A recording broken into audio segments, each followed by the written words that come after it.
Welcome to the cockpit. My name's Ryan and I'll be your pilot tonight. I am joined by Matt O'Leary. Matt, how you doing tonight? Good, buddy. It's good to talk to you. It's been a while. I know, it's been quite some time. I think it's been probably, we talk on the side, but haven't had a good Jets talk in a while. We'll have to... Oh, I need it. It's like I said on the podcast yesterday, or today, I guess, technically. It's like my venting session or therapy. Just like talk Jets for an hour and like forget about everything else that's going on. Oh, it's nice. It's definitely nice. All right, guys. So we're going to be doing a t-shirt giveaway tonight. And if you want to be entered into that and you want to join us, head down into the link in my description. We're going to be going to Twitch tonight. So head down to my Twitch channel down below, click on that, follow me, and then add me as a friend.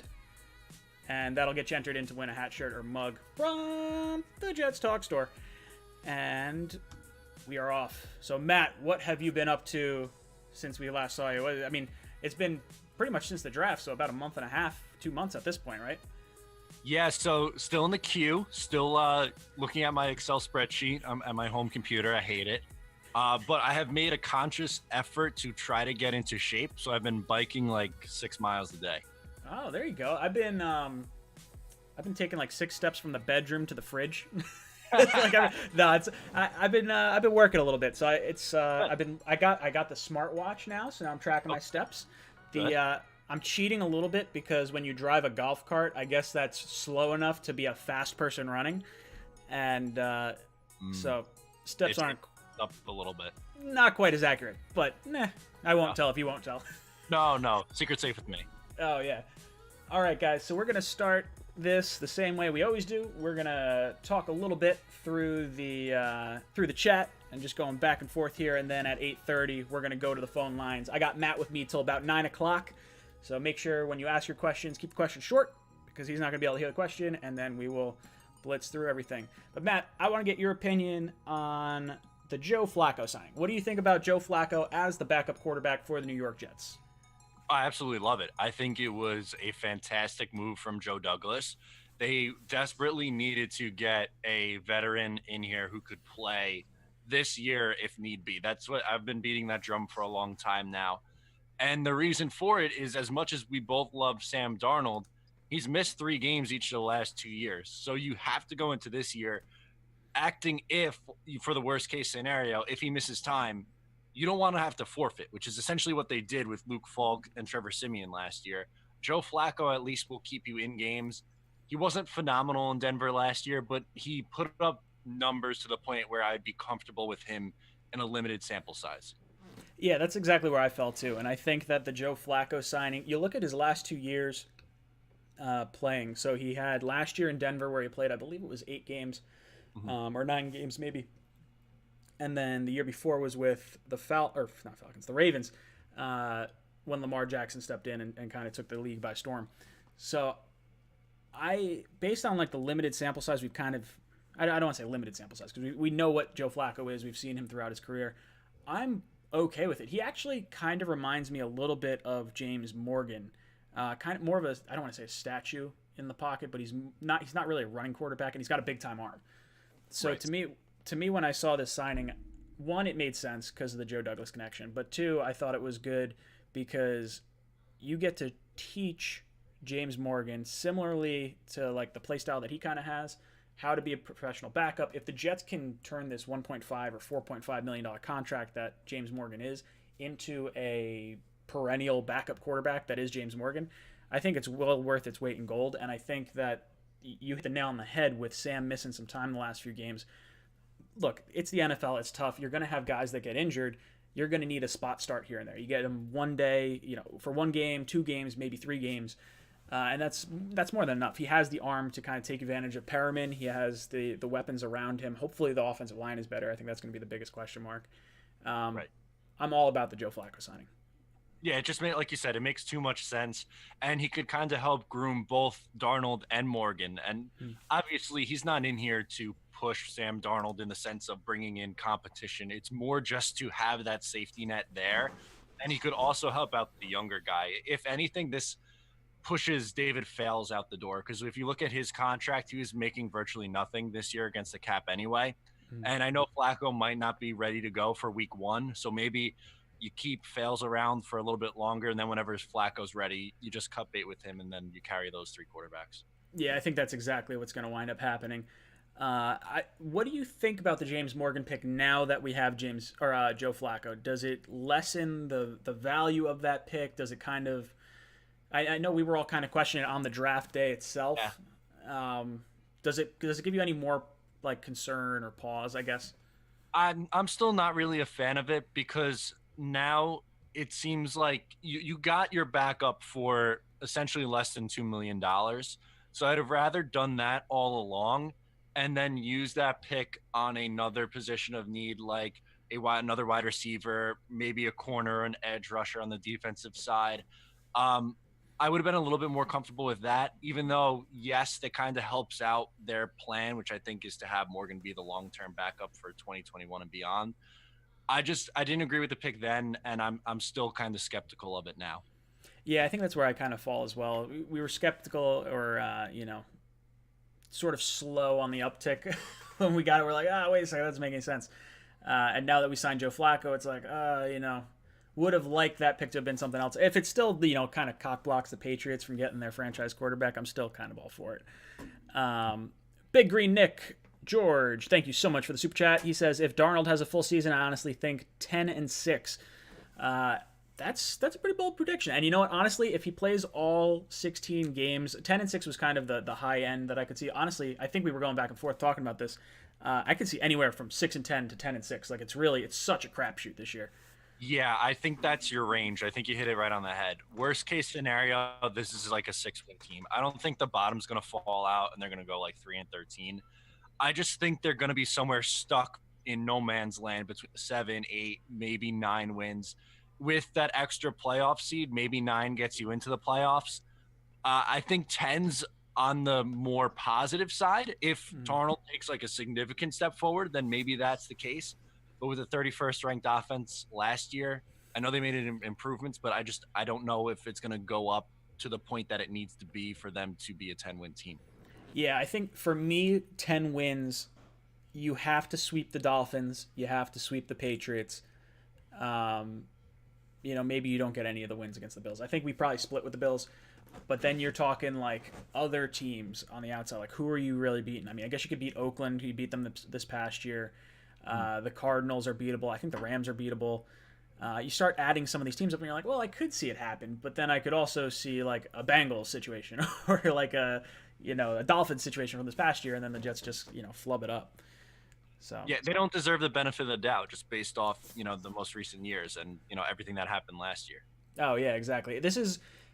It's weird because we got to watch the Jets last year, but it almost feels like this is going to be year 1 of Adam Gase because of all the injuries, because of McCagnon not drafting players that Gase even wanted, because of Sam getting mono, like all these different weird kind of wonky things that happened. The offensive line is night and day different than last year. Right. Like I think everyone across the board could probably agree that the Jets offensive line is not going to be 32nd this year. I would think. It'd be pretty flabbergasted if we pulled that off. Yeah, we'll see. We start going through it, like I play little games in my head. I'm like, okay, well, where are we better across the team, cornerback wise? Well, today is Happy Tremaine Johnson cut day. We get his $11 million back added onto the salary cap, but secondary wise, we have Marcus May, we have Jamal Adams. At the very least, we're rid of Tremaine Johnson and Darryl Roberts. So at worst, I think we're kind of going sideways, but I think it could be a positive with Quincy Wilson and Desir and Hall, who actually just signed his new 4-year, $3.6 million contract today. First of our rookies to sign. If anything, they have more depth at the position. Absolutely. I mean, you have I think Arthur Millette is still coming back, and yep. I think we have Bless Austin, obviously. So secondary-wise, at the very worst, stays the same with more depth. Linebacker-wise, easy improvement. I mean, you get Avery Williamson and C.J. Mosley back. That is instantly an improvement. Even on the pass rushing side, you have Jordan Jenkins, who's coming back, who I don't believe will play worse this year. And then you have Zuninga and you have Huff on the outside. That could potentially be edge rushers for us. So I think linebacker-wise, we're definitely stronger. Defensive line, Maybe you say we're a little bit weaker because we don't have Leo like we did at the beginning of last season, but we finished fine at the end of the year. I think we were number 2 overall, maybe in Rush defense. rush defense. Yeah. So defensive wise, it seems like it's all intact and we're getting better. Offensive side, you have Le'Veon Bell. You lose Bilal Powell, at least for right now. Maybe they wind up bringing him back later on in training camp. But you have Bell coming back. So at least that's a neutral. Frank Gore, who I believe is going to have an easier transition with the Gase offense. I'm not really expecting a whole lot from him, but I'm going to expect more from him than I got out of Ty Montgomery. So like, yeah, I would think so. Yeah, I mean, and then you have Pirine, so maybe he adds something. Even if you say Gore is going to give you the production that Powell gave you, and Pirine replaces Montgomery, however you want to kind of work that in. I think running back is at worst even, but at the same time, you improve the offensive line, it should be better anyway. So better offensive line play across the board is going to help Sam Darnold stand upright. I have a stat. Yeah. I had so let me see. I actually mentioned it on Gangrene David's stream earlier tonight. He's in the chat somewhere. I just saw his name pop up. So happy birthday, David! If you guys didn't know that, it's David's 21st birthday. He is socially relevant to society as of today. Okay, so here's the stat. So over the last 8 weeks of the season, actually, I think I saw it on your page. I think you're the one that tweeted it.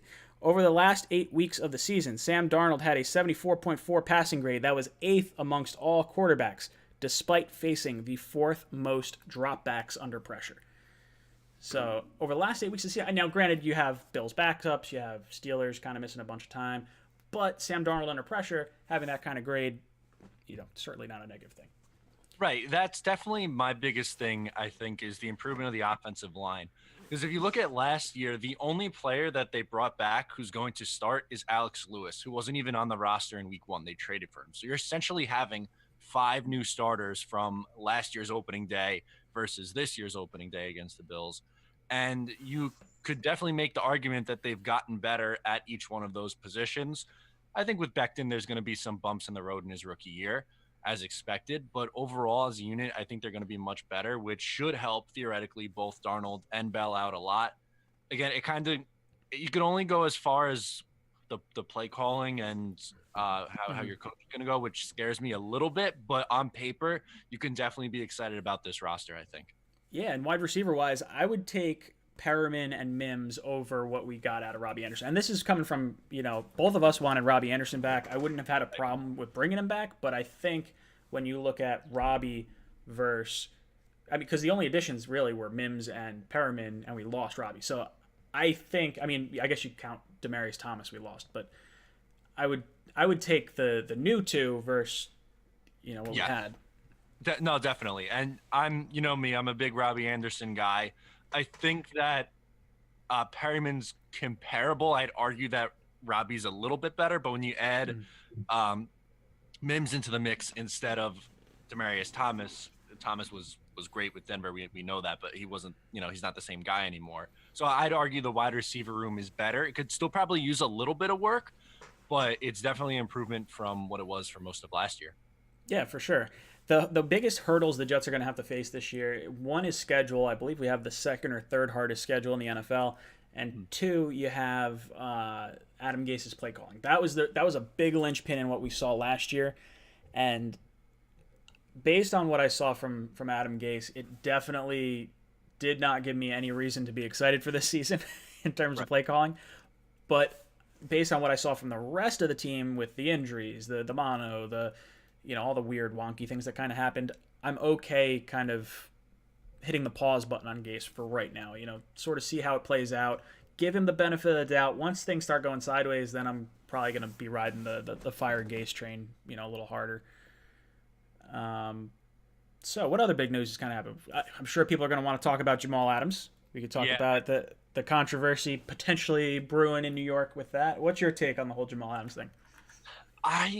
I really think the Jets have all the leverage here. They don't have to extend him right now.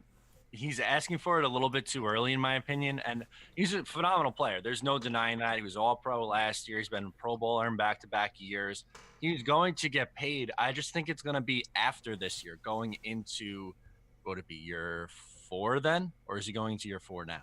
He's going into year 4 now. For now. So yeah, Yep.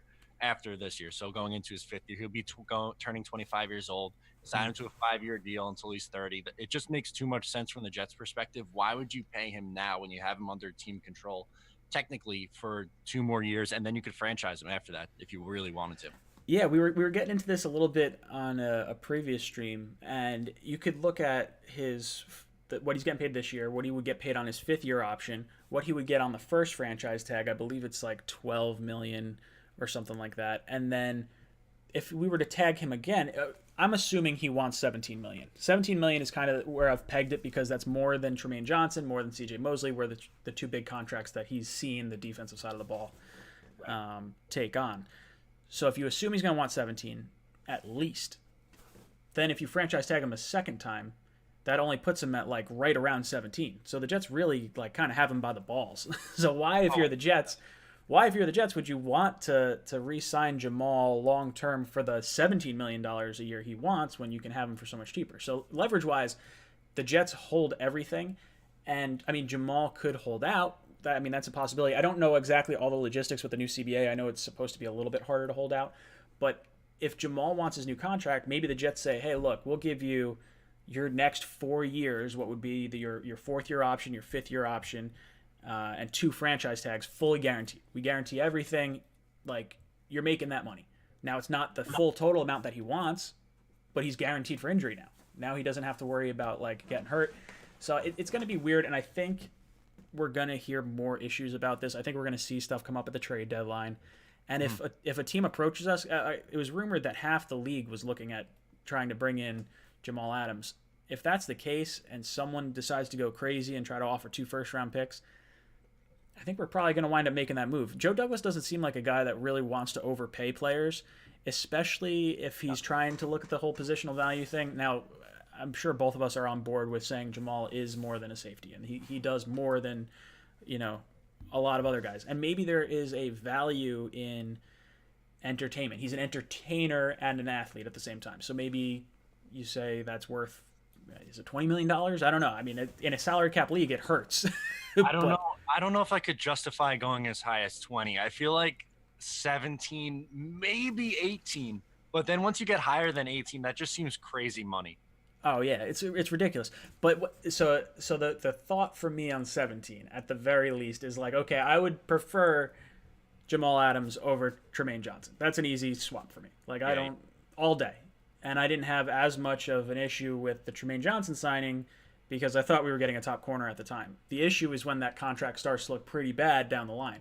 Last year, the Jets faced one of the easiest schedules in the league. This year, they're going to have to verse one of the harder schedules in the league. So does Jamal, I don't want to say regress, but does he not look as like eye-popping because he's not stealing, Daniel Jones's lunch money and running back to the other end of the field?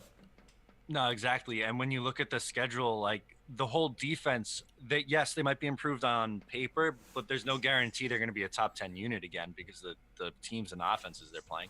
Oh, for sure. It could look totally different next year, especially like, well, I guess we get into this. If we assume that there's going to be no fans in the stands, it's not guaranteed, but it seems like that's the way the NFL is kind of gearing right now. Is that a positive or a negative for the Jets? And here's the weird rationale for this. Okay. Last year, the Jets faced the Steelers, the Cowboys, the Raiders, and the Patriots, all of which you could argue had more fans in MetLife than the Jets had in MetLife at those times. Probably. So if there's no fans in the stands when we go to Arrowhead, when we go to Seattle, is that better for the Jets? Is in a weird roundabout way, if you had to face those teams, them without the fans, that's 2.5 according to Vegas. Yeah, maybe. I would imagine they'd pipe in some kind of crowd noise, though. No. Didn't the Falcons? I'm pretty sure the Falcons got in trouble for that a few years back. Trouble. They're pumping in like applause and like cheering and stuff like that. Yeah, I don't know. It's going to be weird, but I could get behind that rationale. And they struggle on the road to begin with, so maybe in a weird way it could help. It's totally screwy. Guys, hit the like button down below. We got 24 likes right now. I know you guys can do better than that. If you guys want to be entered in to win a hat, shirt, or mug from the Jets Talk store, go into the link in the description down below. Head to the Twitch page, my Twitch page down below. We're going to try and do that. I believe I'm streaming over to Twitch. So if you want to leave me a little message on Twitch, you should totally do that. This is the first time streaming over there in a while. I had not really done that. I might actually wind up playing some video games with you guys over there at some point. Oh yeah, it looks like I am up over there. That's kind of cool. I just went to the webpage. We're streaming to all three. We're going to Facebook. We're going to Twitch. We're going to the YouTubes. But yeah, if you guys want a shot to win a hat, shirt, or mug from the Jets Talk store, just follow me on Twitch and add me as a friend. All right, we're gonna go to the phones at 8:30, so we got 8 minutes before we go to the phones, and we got Matt till about 9. Matt, what else is going on? Anything else Jet related that you want to talk about? Are you surprised that we haven't signed more of our rookie class yet? I'm not really too worried about that. I just feel like with everything going on, that's not really like as pressing of a need. The one thing that I guess has been weird to me is it's Jets related, but also kind of just league related, that no one signed Larry Warford yet. How is he still sitting there? Yeah, it feels weird. I think it's I don't know if it's a speed thing. It's weird because I mean Clowney's sitting there. You got Warford. You got Logan Ryan. Like there's a lot of. This is pretty late in the game for some pretty big free agents. Like if Warford was a free agent at the start of this whole free agent process, I don't know if we signed Van Roten. I don't know if Glasgow goes first. I think Warford's probably the first guard, other than Thuney, if had Thuney hit the tag though. So exactly. After Thuney got tagged, I would argue he'd be the best offensive lineman on the market. Yeah, for sure. I wanted him like 3 years ago when he was leaving the Lions and the Saints got him. So I was all about it. And then I heard a few rumors that he is very slow. Like his combine was abysmally slow. He's one of the slowest offensive linemen in the league. So when you look at Becton, you look at Fant, you kind of see more of the speed guys. So maybe Douglas is going for that whole speed builds, pressure burst pipes. Like, the whole green bean thing. Right. Mumtaz, thank you for the super chat. He says, what will our offensive identity be? Run priority or pass first? Or West Coast type short passes? Or long bombs? Based on our personnel, what do you do? So for me, I'm going to say we are going to... God, it's going to be a little bit of everything. It's a little weird because we definitely have Perriman and Mims to like go screaming down the field. Like that seems like we're going to try and take the top off some defenses. But then you have Bell and you have Crowder and you have Herndon and the guys that can kind of work the middle of the field. So it's going to be a cop-out, but I think we're going to be pass first or run first. God, I hope I don't see the split that we saw this past year where it was like run into like the offensive line and then we're stuck in 2nd and 7 or 2nd and like 8 and then we throw an incomplete pass and now we're 3rd and 8 and like no chance to Did you see that Jet stat that I had in the Gase play calling video that I did this past week? I don't think so. What was it? Okay, so on 2nd and long, they ran the ball on 52% of the time, by far the most in the league. Like the next closest was like 35%. I did see that. That's ridiculous. I'm hoping that's like personnel based and not like us just sucking. I would hope so, but my fear is that that's kind of Gase's mindset a little bit because I've seen some similar complaints during his time in Miami. So I'm worried that that's going to be the mindset because my take on this would be I would try to run more of a West Coast offense, I think, just like a bunch of quick hitting, like, stuff over the middle because I think you have the personnel to do that with, you can line Bell up in the slot. You could have Herndon in that area and Crowder and – I know Perryman and Mims could be a little bit more deep threats, but that could also open some stuff underneath. So maybe you mix it in a little bit. But I feel like they could have the personnel to have a really fast-paced offense, which would be a lot of fun. I just don't know if they're going to do that. For me, I thought this year we were going to get some RPOs with Sam, and I'm hoping with the mono that's why they didn't do it because they didn't want to like risk rupturing a spleen. But yeah. I would love to see Sam with some RPOs with Bell in the backfield. And just some of the speed we have on this team, along with a little more play action and kind of bootlegs. Like I like seeing Sam kind of get out on the out into like the flat behind the line of scrimmage and just kind of try to chuck it out there. Anything that you could do to sort of help your offensive line out that we didn't see last year, I think is going to be important. I think having McGovern be our center and really kind of be able to take charge for the first time since like Mangold has been on the team. Is a huge step forward for Sam this year. Oh, it's going to make a huge difference to have that anchor in the middle of the line because they haven't had that since what, 2016 was Mangold's last year? And I he think played so. like that. Yeah, I'm pretty sure he played. Yeah, because we've had Harrison at least twice. Was Spencer Long a center or a guard? Spencer Long was center and they moved him to guard. Wesley Johnson before that. That was Wesley John. That's right. Yeah. Yeah, it's been a rough go for the Jets ever since, we had Mawai, wound up going into Mangold, and we were set at center for like 15, 20 years, whatever it was. And Right. the last handful of years has been a little rough for us. What are you guys talking about in the chat? Oh, I see the Adam Gase face popping up with the emoji. I like that. I like that, boys. King Blaze, I think you and Mumtaz are the first guys to get the bronze jet. I'm pretty sure that's where you guys are at. Moderators, it's okay to let the Bills fans and the Dolphins fans talk. I kind of like having a little bit of hate brewing in the chat, let you guys get all fired up. So you can let them talk. It's all right. What else is going on? I love how the Bills fan deletes his comments because he's. Ooh, no, he didn't get deleted. He got timed out by Justin. um, uh, what are you guys talking about? Losing my train of thought here now. I don't know. What else is going on in Jet World with you? Anything relatively interesting? My biggest thing is Darnold that I think I want to talk about because I see like there's no one in the middle. It feels like it's either like who's it, Daniel Jeremiah or somebody said that he's like, oh, I take him over every single young quarterback, and then you have another group who's like he's terrible. Mm-hmm. There's got to be like somewhere in the middle on this, right? So I completely agree, and I'm glad you wanted to bring this up because I saw something on I think it was the Jets Discord that I actually wound up seeing, and I wish I had it like up for people to see. Maybe I'll put it on Instagram real quick. That's what I'll do. So if you guys want to check out this post, head over to my Instagram. But basically, it's NBC Sports and their rankings for the 32 quarterbacks like across the league. So here's what they had for like the first few make sense. You got Patrick Mahomes, Russell Wilson, Lamar Jackson, Breeze, Rodgers, Watson, Wentz. That all makes sense.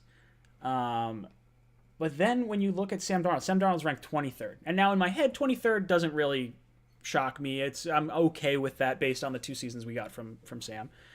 Now, the quarterbacks that are just ahead of him, or at least a few that are just ahead of him, Joe Burrow is ranked 21st. I was like, how the hell do you put Joe Burrow ahead of Sam Darnold right now? Like, knowing what he's walking into in Cincinnati. That makes no sense to me. Baker Mayfield is 22, so he's one player ahead of Sam. That's a wash for me. I'm okay with kind of admitting that. Yeah. Josh Allen at 19, I think is fine. I think based on the last 2 years, I still will stick by. I think Sam Darnold's going to be a way better quarterback in the end, but I can give the nod to Allen right now. They have Kyler Murray at 17. I don't believe Kyler Murray is 17 right now. I mean, maybe I'm biased and like totally wrong. I would put Kyler Murray slightly ahead of Darnold right now. Okay. I have Darnold, Daniel Jones, Drew Lock, and Baker Mayfield. Those 4 are very, very close grouped together right now. And I think they're in like the high teens to low 20 range of where I would put them in the league. But I think those guys are like, based on what they've done versus projecting, like very, very close. I think you're absolutely right. I think that's spot on. The tail end of this, they have Jarrett Stidham at 32, which I think is fair. Haskins was 31, Trubisky 30, Tyrod Taylor 29, Gardner Minshew 28, Drew Lock. Then we get into like Drew Lock, Daniel Jones. Then they had Fitzpatrick, Bridgewater, Sam, kind of up in that order. And there's only, it's weird. It's like a few ticky-tacky ones for me. After this year, honestly, I could see Daniel Jones, Sam Darnold, and Baker, those 3 in particular, really jettisoning up like into the top 16, because it wouldn't shock me to see Jared Goff or Big Ben kind of decline a little bit. Definitely. I mean, who knows what you get out of Tom Brady? Tom Brady's ranked 10th in this thing, so maybe him in Tampa Bay, another year older. Who knows? Maybe the wheels fall off. We saw how fast Peyton Manning kind of like fell off a map. Yeah, it just goes. It's not pretty. Quarterbacks don't age well. It just drops. Two things that I had an issue with in the top 10 in particular. They have Stafford at 8, Tannehill at 9. There's Tannehill 9? No, yeah, you can't there's do that. no. For me, I would say neither of those guys should be in the top 10. Stafford, you can at least have an argument because he's had a monster career with all the yardage he's put up, but he doesn't feel like a top 10 quarterback for me. For me, I would put Cousins probably in the top 10. He's sitting at 11 right now. I probably would have had Big Ben higher. Big Ben's 15. I wouldn't have put him there. I would have thought he would have been higher on that list. Big Ben's probably back half of the top 10, early 10s. That's exactly what I was thinking. They have Dak at 12, which I think that's fair for Dak. I don't think he's bad. I don't think he's one that I wouldn't put in the top 10 for sure. The other ones in the top 10, Carson Wentz. And I guess Brady rounds it out. So Watson, yeah, I don't know. Jimmy Garoppolo is 14. That's high for Jimmy G, I think. Yeah, I feel like it's about right for me where I'd put him because I think he's more hype than anything else because he played behind Tom Brady. They just went to the Super Bowl. I think if they had a different quarterback on that 49er team, they probably could have had a shot at winning. Derek Carr at 18 probably feels about right for me. I think, were you the one that was saying you're not too high on Derek Carr? Yeah, I put him right around where Darnold is. So I would think that him right around 18 makes sense. Slightly below. So what? There's 32 teams in the league, so 16 the middle. Yeah, 18 sounds about right. Yeah, I think for me, Sam falls, I would say between 16 and 22. Somewhere in there is where I would feel comfortable with it. I mean, they have him at 23, so I shouldn't complain too much. It was more so I was irate that Joe Burrow was listed ahead of him. I was like, you gotta be kidding me. There's no way Burrow should be ahead of him right now. All right, let's go to the phones. Let's get people's opinions, what we're talking about. Guys, remember, keep your questions short, and then Matt and I will bounce them back because he's not going to be able to hear your calls. Guys, if you want to get yourself entered to win a hat, shirt, or mug from the Jets Discord store, Jets Talk store, head down to the link in the description, click on my Twitch channel, follow me. I will raffle that off at the end of the show. We got our first caller. Call from Chris from Florida. What's up, Chris from Florida? What's going on, my Jets fans? Let's hear it for the J-E-T-S Jets, baby! That's what I want to hear. Good energy, Chris. What's on your mind? So I wanted to bring up a subject that I saw on Twitter a while ago from Matt O'Leary's post. Okay. I totally agree with you guys on the whole. It kind of upsets me a lot about the rankings they did for the quarterbacks and Sam Darnold being so low compared to a lot of other players. Also, by which a lot of players were beaten not only by the games against us, but also the fact that Sam Darnold outthrew them in those games. You know. Sure, you're talking specifically like Dak and Derek Carr, I would think. Exactly. That's what kind of upset me. And I know a lot of people are like, it doesn't make sense to me based on that list. People brought up you have to look at the games in comparison. Okay, but if you're trying to use that as your go-to win, then look at all those quarterbacks that did face us, and we totally outthrew them and won. I mean, even in the Cowboys. I mean, Dak Prescott did not. I don't think Dak Prescott's throwing percentage was better than Darnold. If you're going to go throughout the season, well, that's different because Sam Darnold didn't have 3 games on him. But still, in the game, we beat him and outthrew him. Yeah, no, I agree. And thank you for the call, Chris. So what Chris was saying is that he was a little upset about the quarterback rankings as well, specifically with the teams that we outthrew and actually beat. So teams like the Cowboys and teams like the Raiders with Derek Carr and Dak Prescott. For me, the Cowboys game was a lot of fun to watch, but remember, they did not have Amari Cooper for that game. So I can't knock Dak too hard. No, it's tough to not. He threw for almost 5,000 yards last year. I don't know how you could have Sam Darnold ahead of him yet. Now, if you want to say that traits-wise, Sam projects to be better long-term than Dak Prescott, I could probably get behind that logic. But as of right now, I don't think he could really go all too much higher than where they had him. Maybe, like I said, maybe 18 to 22 sounds about right for where you're putting him. Yeah, I think so. I think that's exactly right. And I believe Sam could be a top 5 quarterback in this league. I honestly believe it. He'll be a perennial top 5 quarterback. Now, right now, that's not the case. And as much as I believe he's better than Josh Allen, I will not put him ahead of Josh Allen at this point because of everything we got to see from Josh Allen. Now, maybe you argue, passer wise, if you want to weigh passing more than just playing the quarterback position and doing well with it, I guess you could have that argument, but I have a hard time giving Sam too much credit right now, even though I'm really 100% behind him. I get it. I do. I would put him ahead of Allen still right now, just because Allen's a better athlete. Like if you're talking about who's a better athlete, it's Josh Allen, Sure. definitely. But when your completion percentage is under 60 and you're throwing for 180 yards a game, it's hard for me to put you in the top, 20 quarterbacks. Yeah. Yeah, and I think that's fair. It's just so hard for me to discount his legs, especially when you see like Lamar Jackson. Like, are we going to discount Lamar Jackson's legs the same way we're going to discount Josh Allen's? And I think that's, for me, Josh Allen reminds me of like young Cam Newton, like can absolutely bull you over in the running game, but for whatever reason can't hit the broadside of a barn sometimes. And then other times he's like bombing the ball downfield and he's like making amazing plays. So he's a very odd player to watch. I'm glad the Jets have Sam and the Bills have Josh Allen right now. But we'll see. Hopefully that pans out long term. So we will jump back to the phone calls. Here's our next caller. Call from Frank from Florida. Hey, what's up, brother? Welcome to the cockpit. Hey, what's going on, Ryan? How you doing, man? Hanging in there. What's on your mind? Hey, man. I'm pretty excited over with our defense coming this year, man, because I think we did a lot of additions, especially in the draft, and I like Bryce Huff. I think our secondary is going to be something special. I want to see what you guys think about that. As well as I like how stacked we are, at inside linebacker. I think some of these guys, especially you got Peanut, you got Avery Williamson, you got C.J. Mosley. I think we're going to see a lot of Avery Williamson in the outside linebacker.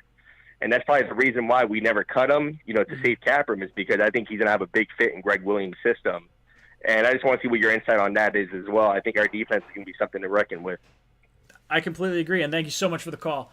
So what he's talking about is our defense and what we kind of think of the improvements that we've made over the course of the offseason. Specifically, inside linebacker, you got C.J. Mosley and Avery Williamson coming back. You added Peanut. So inside linebacker is going to be very strong. And I know at the beginning of the offseason I had said I believe Avery Williamson is going to get cut, and that was because I didn't think Joe Douglas wanted to pay 2 top 15 inside linebacker contracts on the same roster. Now, he's still under contract. We can still save his money at any point. Same with Winters. So we're not totally in the clear yet, but I do think Greg Williams has a plan for Avery Williamson, and I think we will see him play with C.J. Mosley this year. Yeah, I think so too. And I was on that boat for a while as well. I just thought it might make sense to free up it's like $6 million and change, right? Yeah. Yep. And use that money elsewhere. But I think, like you said, Greg has a plan, and he deserves the benefit of the doubt with the defense because of what we saw from him last year and over the course of his career. So if that's what he wants, then let him have it, I guess. Yeah, and he also mentioned some of the guys we drafted. So like Huff and Hall and Zuniga and Ashton Davis. Like, this team, it's hard to get too amped up over rookie. I mean, it's exciting to get amped up over rookies, but you always kind of want to take it with a grain of salt. But based on what I'm hearing, I've seen a few articles. I think it was the other day they released something about how Bryce Huff could be a real diamond. I think the article was called "Diamond in the Huff." It was a great title for it. But he's someone that a lot of Jet fans are really excited about as an edge rusher. That was an undrafted free agent. I believe he's from Memphis. I'm pretty sure. Yes. Yep. Yeah, based on the edge rushers we've had over the last few seasons, I can get on board with getting excited for both Zuniga and Huff. And even just looking at guys like Hall, someone who was injured, and then, even if he can come in halfway through the season and contribute in some capacity, I think in 2021 he's going to be our full-time starter at one of those cornerback positions. Definitely. I think he's going to be a starting outside corner. I think if Bless on Austin proves that he could stay healthy, I think he's going to be a starter for 2021. I expect Hall to have a similar year to what Bless did last year. So maybe we don't see much of him the first like 8 games or so, but in the second half, I think he'll start a couple of games. Yeah, I think so. I think that's going to be a huge test for him, and it's also going to be injuries too, because who knows? Maybe if Austin does, get hurt or misses some time, and then you have, I mean, who do we have ahead of him right now? We got Desir. I would assume Quincy Wilson will probably be ahead of him. Probably. Is who am I thinking of? Is Hairston still on the team? Is he still? He's still around too. Yeah, so we have some weird depth there, so we're not going to have to force him into the starting lineup unless he proves himself. I mean, that's honestly what we want to see. Hopefully, we get to see some preseason games and we can see a little bit of action. It's one of my favorite parts of the season is like really seeing how these draft picks play against other guys that are of a similar tier, I guess. Yeah, definitely. I'm not sure based on everything that's going on if we're going to be able to see the preseason games, but that's one of my favorite things to see. Those young guys develop and stuff like that. Robbie Anderson a few years ago was one of those guys, the preseason darling. Yeah, it was huge. I mean, not for our team, but we got to watch what's his face, Cruz, go for like 3 or 4 touchdowns on the Jets the one year, and then 2 years later he winds up blowing up and being all over the league. So the preseason is a lot of fun. Watching the undrafted free agents, watching the rookie class is always a lot of fun for us. I'm pretty sure now you could stop me if I'm going too far, but I'm pretty sure if we do have games and they are live, I believe Matt would be okay with calling games with me. I'd be in. Yeah, that's what I'm talking about. Now I just got to figure out how to like actually watch the games, like at the same time. We have to do something similar to like the draft. Guys, if you want to be entered into our T-shirt giveaway for today, head down in the link in the description down below. Click on the Twitch link. Add me as a friend, follow me on Twitch, and I will pick a follower from there to see if it's working. And hey, it looks like Jetlag says, "Hey Ryan" in the Twitch chat. We got Sack Monsters over there. Where's the like button? I have no idea if there's a like button on Twitch. I'm so new to this. Bryjan25 says, "Is this thing working?" And then he sends like a Jason mask. So that's a little terrifying, but yeah, no, it's working. I still got like 4 comments in the the Twitch stream right now. Let's jump back to the phone calls. We'll go back to the phone calls. Let me open that up. We'll see what you guys want to talk about. We've talked defense. We've talked Joe Flacco. We've talked Jamal Adams. What do you, the people, want to listen to? We got Matt O'Leary on with us for another 16 minutes, and then I'm going to eject his ass so he can go do it. So he can do his podcast. All right, next caller on the line. Call from Mike, NY Sports. Mike, brother, what's up, dude? How's it going, Ryan? Hang in there. On the phone, we got Mike from NY Sports MC. Make sure you give him a sub over on his channel. How are you doing tonight, Mike? I appreciate that. I'm doing well. So I just had a quick question for you. I know you were kind of talking a little bit about it with the hoping to see more RPOs this year now that Sam is, removed from the spleen. What I wanted to hear from you and Matt is, do you think it went further than the RPOs, that Gase was kind of holding some things back with how injured this team was? It was the first year in a new system. The offensive line couldn't block anybody. I'm really hoping he was holding back, and I'm hoping that we see it really opened up this year. Just want to get you guys' thoughts. Thanks for having me on. Thanks, Matt. Yeah, sorry. Dude, I'm like all about this RPO thing. So what he's asking is, was Adam Gase holding back a little bit based on the skill level of the offensive line, as well as, the injuries to Sam, some of the injuries on the offensive line, everything that sort of went into it? Are we going to see more RPOs, or are we going to see maybe a more exciting offense now that we have a little more skill and a little more health? I hope so. I certainly hope so, because last year was pretty vanilla. And if it's a repeat of that, I don't necessarily think that Darnold's going to take that much of a step forward stats-wise.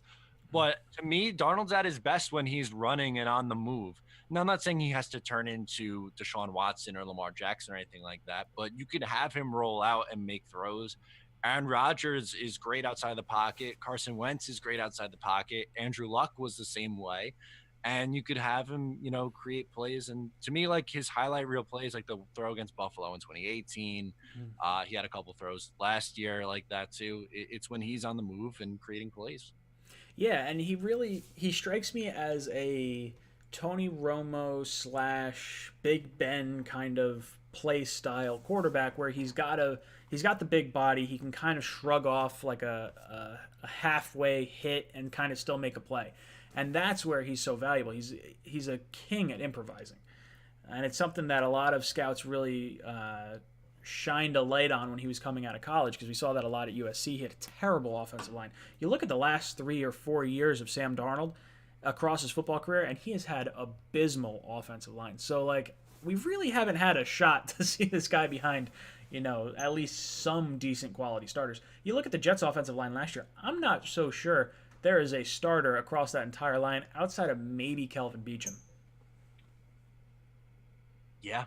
I mean, I was just thinking, Shell isn't really a starter, and then I would argue Udoka's not a starter yet, and No. Winter's probably going to get cut. Harrison's not a starter. Yeah, I think you make a good point. Yeah, I mean, Lewis is the only one that, like, I guess has earned starter reps, and we brought back as a starter, so it's going to be a little screwy to kind of see it. All right, let's jump back to the phone calls. We'll try to get a few more in before we lose Matt. All right. Phone lines are open. Remember, keep your question short, because I will be able to hear you, but Matt will not be able to hear you. So keep the question short. I'm pretty sure I said Matt for Mike's name earlier on NY Sports. I was like, "Oh, thanks, Matt," and I was like, "Wait, no, you're Matt, not Mike." So sorry if I did that. We got a bunch of phone calls popping through. I wish I could figure out why some of the calls don't come through. Like, I can see them popping. Ah, there they go. Now we got a call. Perfect. Call from Hey, Hey, what's up? Welcome to the cockpit.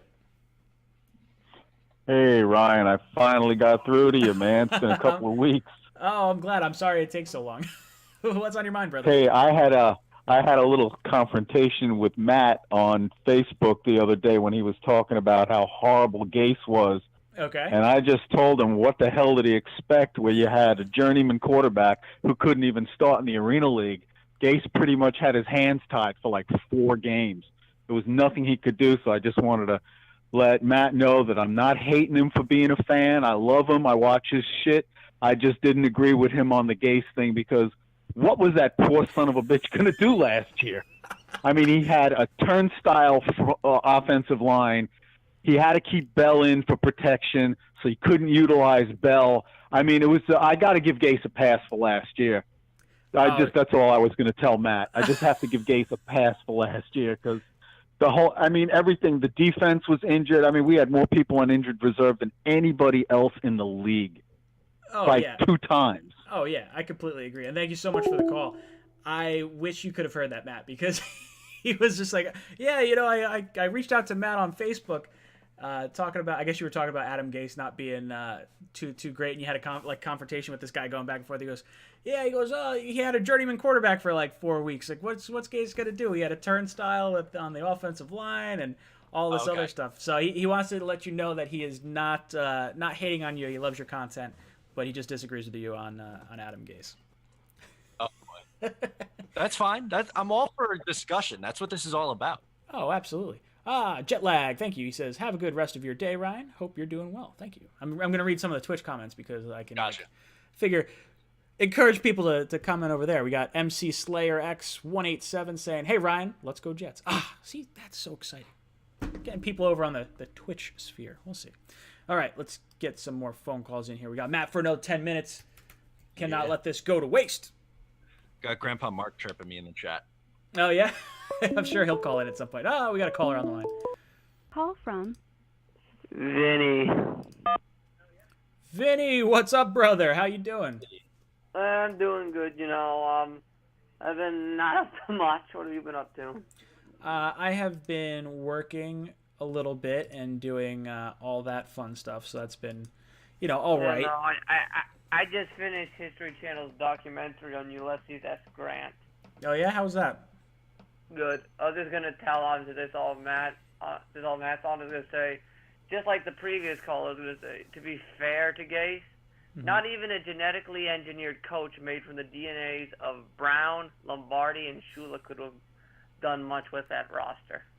Oh yeah, well that's completely fair. Yeah, I but, think Matt and I are just- both on board with the whole.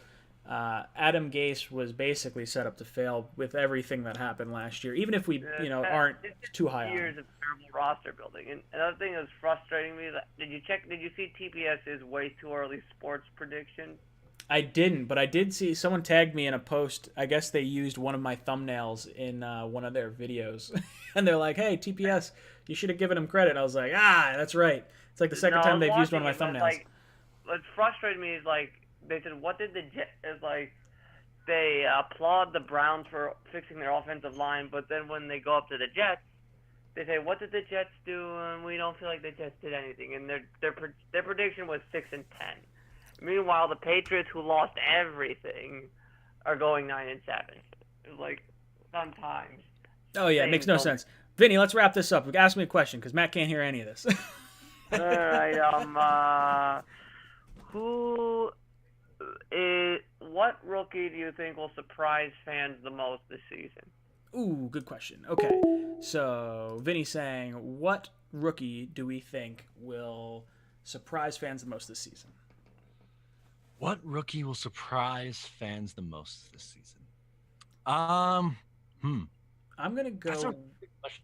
Go ahead. I'm gonna go with Zuniga, and that's just because he's a high enough draft pick where it's conceivable that he could really improve a very weak part of our Jets team. But he's a high enough draft pick that he could start. I think I'm expecting a lot from Mims. I'm expecting a lot from Becton. So I'm not going to be surprised if I see them play well. I mean, maybe it's the opposite. Maybe it's like Becton, the doors fall off and he's like terrible, and then that surprises me. But I'm going to say Zuniga because it's such a weak area for the Jets, and I think he's drafted high enough that he should have an impact. Yeah, I'm going to go with a different third rounder. I'm going to go with Ashton Davis. Mm-hmm. I think that he's someone who's going to play more than people are expecting.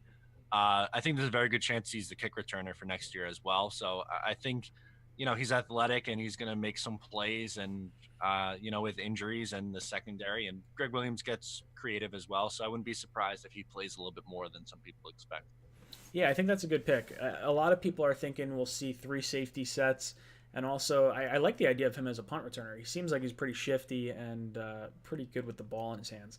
Now, I did see a lot of – I got to do a cockpit stream with Joe Blewett a few weeks ago now. We talked a little bit about Ashton Davis, and he wasn't too high on him. He thought fans were a little too high on him because he had a lot of plays that, like when you look at his all-22 footage, there were plays that he, tried to just blow a guy up, blow up a blocker, but then thank God someone tripped the shoelace of the running back because the running back was going to go 70 yards. It was he had a few mental errors. I think the skill level or the athletic side is there. I was definitely more enthusiastic for him than I think Joe was, but okay. I think I think that's a good decision. I think it's a good choice. Do you think he steps in for anyone? Do you think May winds up getting traded at all? I don't think May gets traded unless the Jets are really out of it at the trade deadline, which I don't think they will be. I think they'll be around 500 most of the year. I think May will play the remainder of this year, and then they will, move on from him, and Davis will take over full time next year. But I think we see some flashes this year in small doses. Yeah, I think that's going to be huge, and I agree. As much as I think May is a valuable trade chip, and I think we'll hear rumors about it at the trade deadline. I don't know if we ultimately move him if we think we're in contention, especially if the division is up for grabs. If the Bills, who knows what happens with them? They're going to face a harder schedule, just like the Jets are facing a harder schedule. So there's no guarantee that they're going to be, the world beaters that we kind of think they might be. Right. We got another caller on the line. Albert, what's up, brother? Welcome to the cockpit. Yo, what's up, Ryan? Hanging in there. What's on your mind, brother? I just have a quick thing I want you to do for the show right now. Sure. Can you do your expectations for some important players like Sam Darnold, like what do you project him to do this year? What's your expectations for him and other players like that? Sure, absolutely. All right, Albert, good question. So what he's asking for us to do is what kind of projections can we do for some of our key players? Like what would a successful season be for some of these guys? We'll start with Sam Darnold. For me, if I could get 4,000 yards, this is going to be weird because it's going to wind up breaking our passing records. If we could get 4,000 yards, I believe Namath still owns that record. I think it's 4,003 or 4,006 yards. If Sam can play all 16 games, I think he can break that. So for me, I'm going to say 4,000 yards would be a really good year for Sam. And I would say if we can get like close to a 2-to-1 interception ratio, if that's 20 touchdowns, 10 interceptions, or 30 touchdowns, 15 interceptions, I think that would be huge. Just cutting down on some of those annoying picks would be beneficial for me. I'm with you. I'm going to go a little bit lower on the yardage. I'm going to say 3,800, 25 touchdowns and 12 picks. Yeah, I think that's right around where I'd be very happy with. I think anything over 35 is a huge step forward for Sam, and just I want to see more touchdowns and fewer picks, just around that. As far as Bell goes, what did he have last year? He didn't break 1,000 yards, right? Like I think he had 1,200 all-purpose, maybe. He was around 800 rushing yards, I think. Yeah, so I think if we could break 1,000 rushing yards and maybe add another 400 receiving yards, I think that's a successful season for Bell. I don't know touchdown-wise, maybe 5 to 8 touchdowns would be pretty impressive. Yeah, I think you're going to get maybe 6 rushing and 2 receiving, somewhere like that. Mm-hmm. Yeah, the 1,400 yards sounds about right. I think he'll probably be between 1,200 and 1,400 all-purpose yards. Yeah, I think that's probably spot on. Receiver-wise, I have no idea what to expect. If Perriman gets 1,000 yards, that's huge. That is absolutely massive because Robbie had never broken 1,000 in his role with us. And I think Perriman, if he gets the same amount of looks and the same amount of opportunities that Robbie had, I think he could be better given the better offensive line, the better weapons, a healthy Sam, like all of the factors that go into it. So I'm going to say if Perriman could somehow put up 1,000 yards, now that's not to say if we get 700 yards from him, I'm going to deem that successful because he hasn't played like a full season. So it's a little weird, but I would hope for 1,000 yards out of him.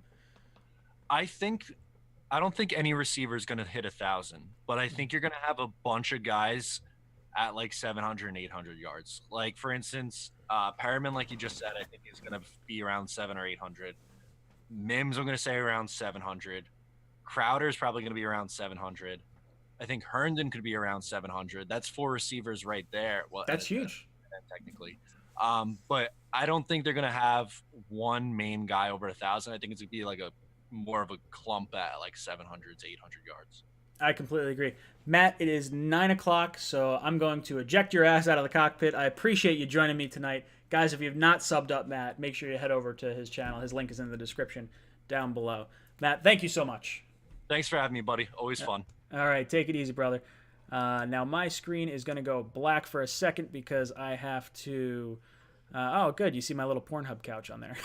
I'll give you guys a little insight into what that was about in just a second. Let me just set up my camera, and that was like... So I had a... All right, is this going to work? Yeah, okay, we're back. So I had a Zoom video conference with my work. They were doing some kind of... We have like... I work at a golf course, and we have a bunch of full Premier members that golf for free, and they do social events and all these different things. And with the coronavirus going on, we're not able to have social events going on. So they did a trial run for like a game or a game show on Zoom. So we had like 25 people in this call, 20 somewhere in the mid 20s, and Zoom, if you don't know, you can set a virtual background. So I should have done it while I was on the phone with Matt. I could have done it, and for kicks and giggles, in the winter I get laid off. So technically I'm not working. So out of the kindness of my heart, I'm going on the Zoom call to figure out how they could be filming this game show. And I changed my virtual background to the Pornhub couch, or the casting couch behind me. And I see, like, I text my buddy that's on, like, the other end of this call, and he sees it, and he's just, like, he's crying. He's laughing so hard. And we're trying to keep a straight face the entire time, because there's a lot of, like moms and like older guys on it, and like no one's saying anything. But then one of the other guys that's like, I didn't like key him in on the joke, but he saw it. He goes, "Oh, Ryan, you look like you got a meeting coming up soon." I was like, "Oh yeah, you can make $1,000 to $5,000 a day." So some of you are going to get that joke. Some of you are probably not able to click on some of the links that are on that, and I'm probably going to get demonetized for talking about it. But whatever. Sorry about that, guys. But that is why you saw the Pornhub casting couch in the background of my my desktop.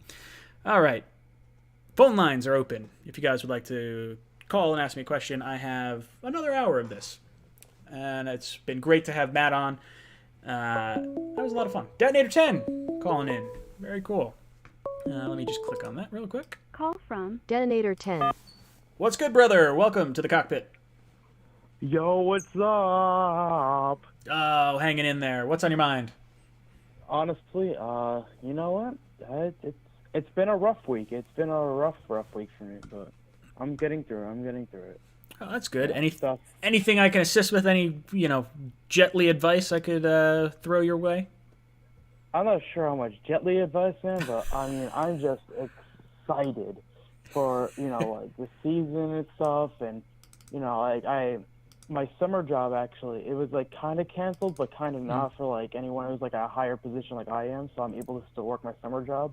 Oh, that's huge. There were a lot of cuts. Like, a good, 50 people got cut right below me. Oh, I'm so, sure. Like, I just made it in. What's your job for the summer? I know, so when I was going through, like, college and stuff, I worked at a summer camp, and so do I. That summer camp just got canceled. And it's like one that I went to as a kid, and it like hurts me. I haven't even been involved in it in 7 years or something like that. But it just hurts to see that happen. Yeah, so I work at a Boy Scout summer camp. Oh, nice, very cool. Are you an Eagle Scout? Yeah. Very cool, very cool. Where's that camp kind of take place?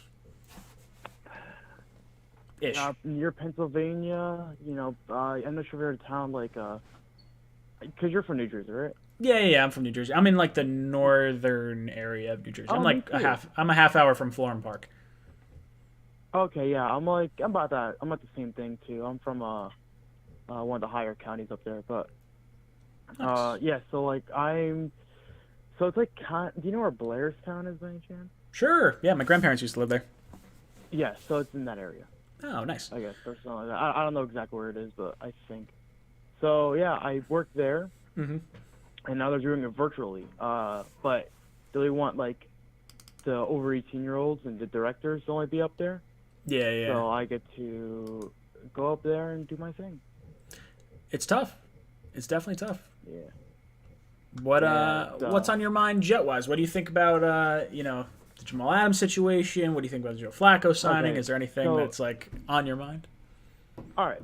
Joe Flacco signing, I like. All right, Mm-hmm. It's a nice, proven backup quarterback who has won a Super Bowl, yes, but I'm not expecting him to do much here. Mm-hmm. He's just another safeguard, but instead of it being Trevor Siemian, it's Joe Flacco. Mm-hmm. And now, like Jamal Adams, I am so torn on this man. This man has driven me crazy so many times. Oh, I'm like bananas. The amount of times I flip-flop on this topic has got to be infuriating for some people. I want to give him I got one time. Oh, and yeah. then, lay him out the next time. You know what I mean? Well, he did that Patriots mascot. I just want to do either or. And he is such a good player, but I can't overlook how many times we've seen this before, with the whole Mo Wilkerson drama or the Sheldon Richardson drama or even the Kerry Rhodes drama, where they just troublemakers. They're not troublemakers, but they have chemistry issues, I guess, off field. Sure. But he doesn't seem to have a chemistry issue with the team. It's more with the front office. And that is what is the worst. A team is one thing. You end up working it out. Bros be bros, go drinking out. You know what I mean? Sure. But when it's your bosses and stuff like that, that is the stuff that you gotta be treading light on that thing. You cannot be messing around with that. Yeah, I completely agree. That is the worst part. Yeah, I have no problem with the guy wanting his money and like doing that. I just have the concern that Jamal's going to wind up throwing us under the bus and saying like, oh, I wanted to stay in New York the entire time, but the Jets are the ones, they wanted me out. And like, it's not going to be the case. Like, I'm sure we're going to offer him a contract. It's just, wait a year. I'm sure we're going to offer, yeah, exactly. And people are like, he's your best player. Why don't you sign him now? Bitch, you don't know how the NFL works. You just gotta sign him. You gotta wait for the money to get it. I mean, I had to get so many. I wanted to fight so many people because on Instagram, people are like, "He's your best player," and you just let him walk. If we do this, I'm never gonna be a Jets fan again. I'm like, bitch, yeah, right. You'll be here back tomorrow. You know what I mean? It's just like. It's like you'll just find out some other, you know what I mean? You'll go back to your therapist saying what happened. They cut my favorite player. All right, here's a glass of water. There you go. And I enjoy your day. It's all gonna blow over. I'm not saying agree. He can get traded, but I just think that everyone needs to just calm the heck down.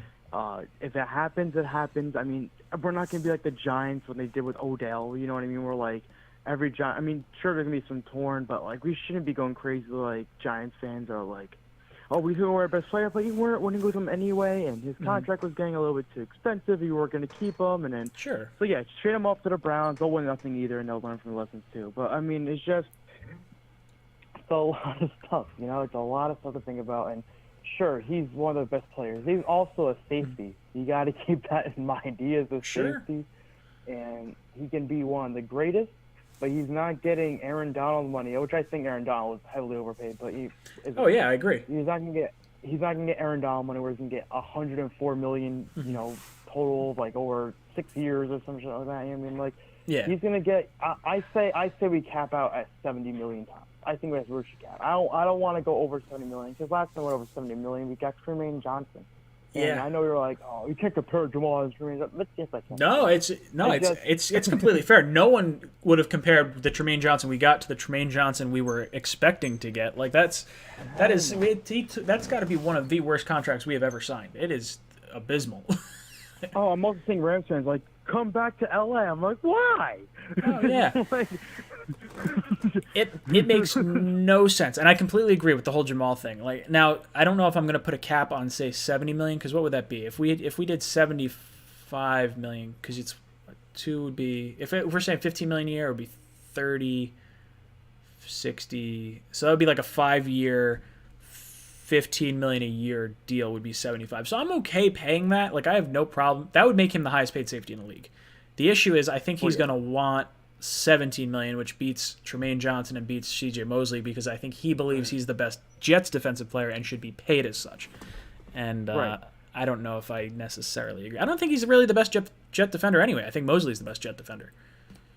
Right, and people are overlooking the fact his horrible 4-game stretch he had between I forgot what it was, like the Dolphins or the Jaguars or like somewhere around there, where he was just awful against those QBs, and I don't understand like why. Like he just like he blamed someone else for his coverage mistake or something like that, and he just got. Yeah, I don't.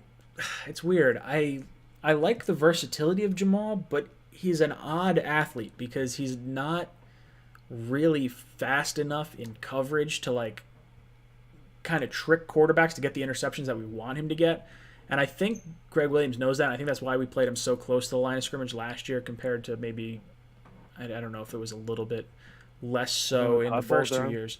Yeah, like it seemed like Greg Williams understood how to use Jamal. Was like, yeah, because Todd Bowles was like cornerback or a safety when he was there. So he was trying to probably put him in his image and stuff like that. Yeah, I think that's a good point. Do you think we're ever going to move 4-3 down the line? I would like to see 4-3. I think that makes more sense from a, like if you want to defend the pass more. Like I think you can get 2 good edge rushers. I think Quinnen would be fine at D tackle, and then Foley Fatukasi's like the other D tackle. But then with your linebacking core, you kind of need them to. I don't know. For me, when I look at the 3-4, I think, hey, we're going to stop the run. When I think 4-3, I think you probably have more of an edge presence and could stop the pass more.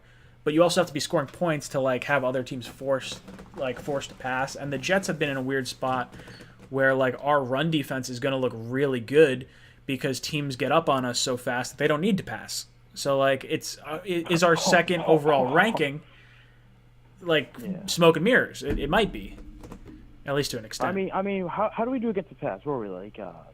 Were we 13th? No, we're like 20 something, right? I don't know. Let me pull it up. NFL. I think we're like 22. I think we're 22 or something. Passing defense. I'm sure people are saying it in the chat. I'm not paying attention right now. Yeah, I'm sure too. And I have my phone. I usually watch it on my phone, so I cannot see either.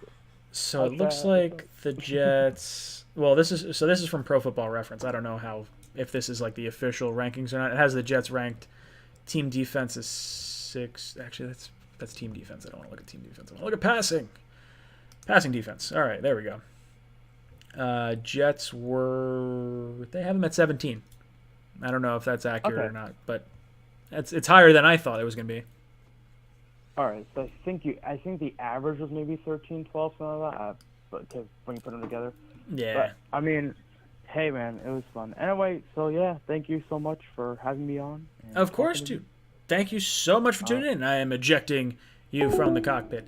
I'll get to some calls in just a second, but I got some shout-outs from the Twitch chat that's coming in. So thank you guys for adding me over there. And if you guys want to enter into tonight's contest for a hat, shirt, or mug, just head down into the link in my description down below. Follow me on Twitch and drop a comment on the stream that's going on in Twitch land over there, because I have never really streamed to Twitch, and I'm trying to expand the platform a little bit. And having a few more followers over there to get things kind of kicked off certainly doesn't hurt. So MC Slayer says lit, sub hype. He got a little dab guy. That's kind of cool. Kilted Haggis says Mims, hashtag target galore. Curdy, what's up, Zuniga or Hall, most surprised rookie? Thank you, Curdy. Curdy, I promise. I'm assuming that's the same Curdy that I've been talking to. Your shirts are on the way, for sure. I know they're in processing right now. I talked about this, I think, last week. So they're coming.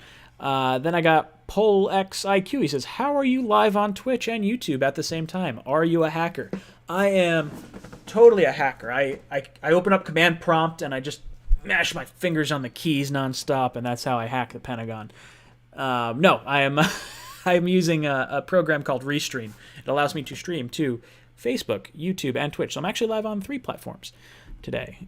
Trying to see how that's working. What else do you say? I'll say it. If he's holding us ransom, trade him. I wouldn't pay him anything over $17 million in regards to Jamal Adams.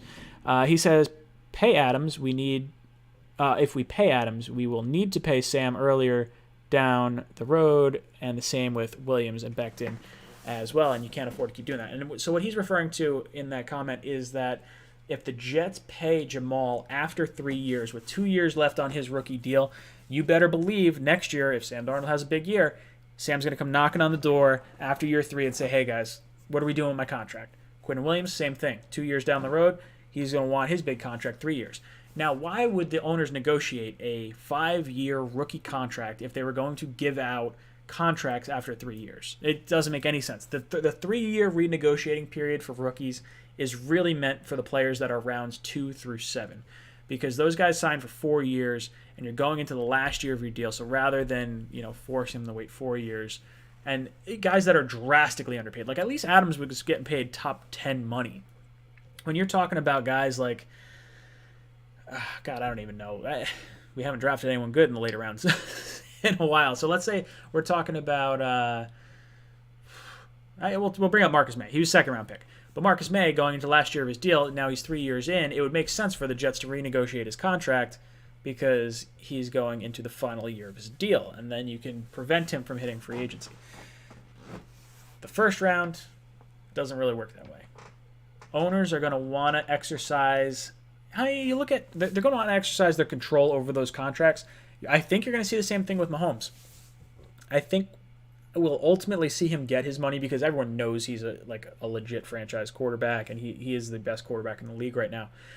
I think you're going to see him probably get his contract, but the money not kick in until after this year. I think it'll kick in his 5th year. SOS Gang, he says, I think we are better than Buffalo. People may think I'm crazy for saying that, but I truly believe a healthy Jet team is number 1 in our division. Mosley put fear into Josh Allen's eyes week 1. We have a great defense, and Sam has weapons and an O-line. He is clearly better than Josh Allen as well. I think we do the unpredictable this season.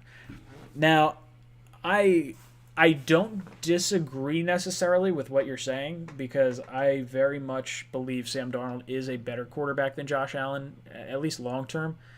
Right now, I have to give the nod to Josh Allen. I think that team is better coached. I think that team, offense and defense, is just better than the Jets right now. I mean, maybe defense you can kind of argue, but I think their cornerbacks are definitely better. The Bills are an interesting team because the Jets are what the Bills were 2 years ago. So what we're going into this season, we rebuilt our offensive line to have Sam have a big year. The Bills did that last offseason for Josh Allen. So maybe we don't see the same leap from Josh Allen that we saw last year.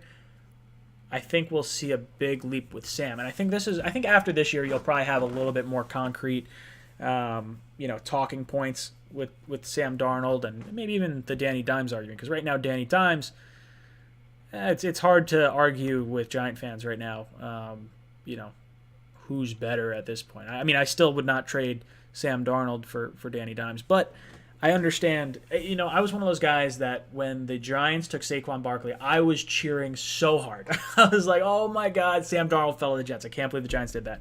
And I wanted so badly for the Giants to regret taking Saquon Barkley and passing on Sam Darnold. And hopefully that'll wind up being the case one day. But I can honestly say right now, based on their taking Daniel Jones last year and how I saw him perform, even though he's got a little bit of fumbling issues, I would not be upset as a Giants fan for passing on Sam Darnold right now. Now, that said, Sam barely had a year last year. He had mono, so you figure that knocks out probably the first 8 games of his season, realistically, from a health perspective. It could even be longer than that. Like, when you get mono, you're out for like 3 months. It sucks. I didn't have mono. I had something like similar to mono when I was in high school, and it knocks the crap out of you. It is really not fun. Now, he's a pro athlete and way bigger and stronger than I ever was. But, man, I could understand why someone would really be struggling trying to play at an all-pro caliber, not him play at an all-pro caliber level, but play against all-pros and all the sort of stuff he had to go against last year. So, I don't know. I'm all on the Sam Darnold train, but I'm going to give Allen the benefit of the doubt right now until Sam can prove him wrong. Same with Danny Dimes. Unfortunately, as much as that kind of, kicks me in the chest. The phone lines are open. If you guys want to call, I'm live for another 40 minutes, so we could talk about what you want to talk about. We don't have to talk about football. We can talk about football. We can talk about Jet stuff. We can talk about other NFL stuff. We can talk about your favorite movie. I don't care. We can talk about anything. It's my show. I do what I want. Call from Isaiah. Isaiah, what's up, brother? Welcome to the cockpit. Hey, how are you, man? Hanging in there. What's on your mind? So one thing I want to talk about is I do agree with some of the points that you said so far about Jamal and how you feel like if we pay him early now, then we'll be in a cycle of paying players early a lot. But my question would be is, let's say we do wait to pay him, and we wait to pay him until they are actually necessarily ready to, then who's to say that if we take the time waiting, he feels like, well, why are they waiting on me, and then why do I want to come? My worry is if we wait too long, then he won't want to come back at all. And I feel like, granted, he is safety, but watching Jamal play, he's a special kind of safety. I know you remember watching Ed Reed and saying, yes, Ed Reed is a safety, but Ed Reed is a special kind of safety. So I have a very hard time comparing Ed Reed to Jamal Adams. I mean, they're both going to wind up being really good safeties. I think you can say Jamal Adams' career could be on the trajectory that you want to eventually get into like the Hall of Fame and those sorts of things. But Ed Reed, through his first 3 years of the season of his career, had like 21 interceptions. Jamal Adams has 2. One of which was in garbage time against Jarrett Stidham. So it's hard for me to really compare him in that respect. But I will say this. I agree he's more than a safety. There's more going on there. But at the same time, look, if the Jets, I believe the Jets are going to want to re-sign him after this year. You see him play through a harder schedule. He gets through his 4 cheap years for the Jets. Then you renegotiate his 5th year and a contract extension beyond that. And that makes financial sense for the Jets. Now, it's not what Jamal wants to hear, but the Jets, based on, and this is hard for me because I don't know what Jamal actually wants. I'm assuming he wants $17 million because I think he wants to be paid as the highest Jet defender on the Jets defense. And Tremaine Johnson was getting 17. Mosley was getting 17. What was that? I said I think he does as well. Yeah, it sort of seems like that makes sense, and I could see where that could be an impasse for the Jets, where they're like, well, why would we pay you $17 million right now? Like $15 million is the highest paid safety contract. I don't even know if they're willing to do 15 right now when they have that cheap contract. So let's say they're trying to get 17 million, or he's trying to get 17 million. You have 4th year rookie contract. You have 5th year option on the rookie contract, which I believe is like 9.5 million next year. The first year of the franchise tag is going to be about 12 million. And then the second franchise tag, if you hit him, so that's 4 years. If you hit him with the second franchise tag, I think that gets you around 17 million. So you could franchise tag him twice and not hit the money that he's asking for right now. So from a Jets perspective, there is no reason for us to give him a contract. That's aside from us being like, we like you, you're a good guy. So like, if Jamal is willing to come down a little bit on his price to get his long-term deal and get the financial security he wants, I'm all about it. If he doesn't want to come down on it, that's fine. I don't mind him doing that. But the Jets should absolutely wait a year to sign him if that's the case. And then, all right, so I have a second question for you. So yeah, going into this year, we know Sam had, with everything that went on last year with the injuries, Sam with mono, DJ Mosley with the injury, Le'Veon Bell not being able to get going because our offensive line was abysmal. Man, can I say it was rough watching our offensive line, man. That was rough. It hurt. I had a hard time watching any of our Jet games. It was terrible. When I played in high school, my offensive line was abysmal, and when I was watching them, I was like, I think my offensive line in high school was better than what It probably could have been. The Jets' offensive line was like, it was painful to watch. It was so painful. So now with all the additions that we have, I like George Fant. I was hoping they would maybe get a caliber right starting tackle in the draft, but they got George Fant, which I think is okay. We got Becton. We got Connor McGovern from Denver. Our offensive line team, it may not be elite, but it'll be above mid-level, I think. Le'Veon Bell's still back. We have Jamison Crowder. We have Denzel Mims, and then we have the kid from Tampa. What is your realistic hopes for what this offense can achieve under Sam? So for me, the way I sort of look at it is if I could maybe lose the top, I don't remember what we actually finished in defense. I think we were like number 7 or 8 in total. If you could take away that and move us down to maybe the 15th ranked defense, but our offense goes from like, late 20s and moves into a top 20 offense because of it, I think that's a huge step in the right direction. I could see the Jets finishing. I think we're definitely going to have a top 20 offense. Even with the harder schedule this year, I know we play, some really tough teams, but I thought Sam was going to have a really big season last year, and if he didn't get the mono and we didn't have the injuries, I think it really would have happened. Like I'm pretty excited with what Sam's going to be. I would say for me a successful year in Adam Gase's offense, year 2, is Bell gets 1,000 yards rushing. You get, maybe close to 1,000 yards from Perriman, or at least like a high, like Matt O'Leary was talking about earlier on the show. He was saying if you could get about 700 yards from a few guys, or 600 yards from a few guys, that's huge. And Sam tends to spread the ball around more than dialing in on one particular wide receiver. So for me, a top offense or a successful offense is top 20. Sam gets like 3,500 yards, and we have a receiver come close to 1,000 or break 1,000 for the first time since I think Brandon Marshall, maybe. Yeah. Wow, it's been that long. Yeah, it's like 5 years, or whatever, 6 years, or 4 years, whatever it is. I don't know. That would be my respect. What would you consider a successful Jets offense this year? For me, a successful Jets offense for me is something that I feel like we haven't had in so is finding one way to play and be consistent with it. I feel like we haven't had a consistent offense or a consistent identity on our offense since Rex Ryan's ground and pound days. It's like when we knew you knew what you were getting into when you watching a Jets game. They were going to run the ball 30 to 40 times. They were going to run it down your throat. Our Sanchez was going to hit you with a few play-action plays, and our defense was going to shut you out. I feel like we haven't had a consistent identity on the offensive side of the ball since then. Our defenses come here and go. We always seem to have a pretty decent defense, whether it's we lack in the run game but we're really good in the pass game, or we're really good in the run game and we lack in the pass game. But we've always had a solid defense. But as far as offensively, I feel like we have not had an identity since those back-to-back AFC Championship runs. Yeah, look, I agree. I think the last time the Jets had any identity was with the Sean Green LT, like running up the sideline with the Patriots, and we're beating them. And that's like, you know, the last time I really envisioned the Jets with I mean, maybe you argue, I don't know if it was so much an identity, but the Chris Ivory, Eric Decker, and Brandon Marshall year with Fitz was pretty impressive from an offensive firepower standpoint. It just was not. I didn't feel like we had a legit identity, if that makes sense. Like I felt like we were just a well-balanced team.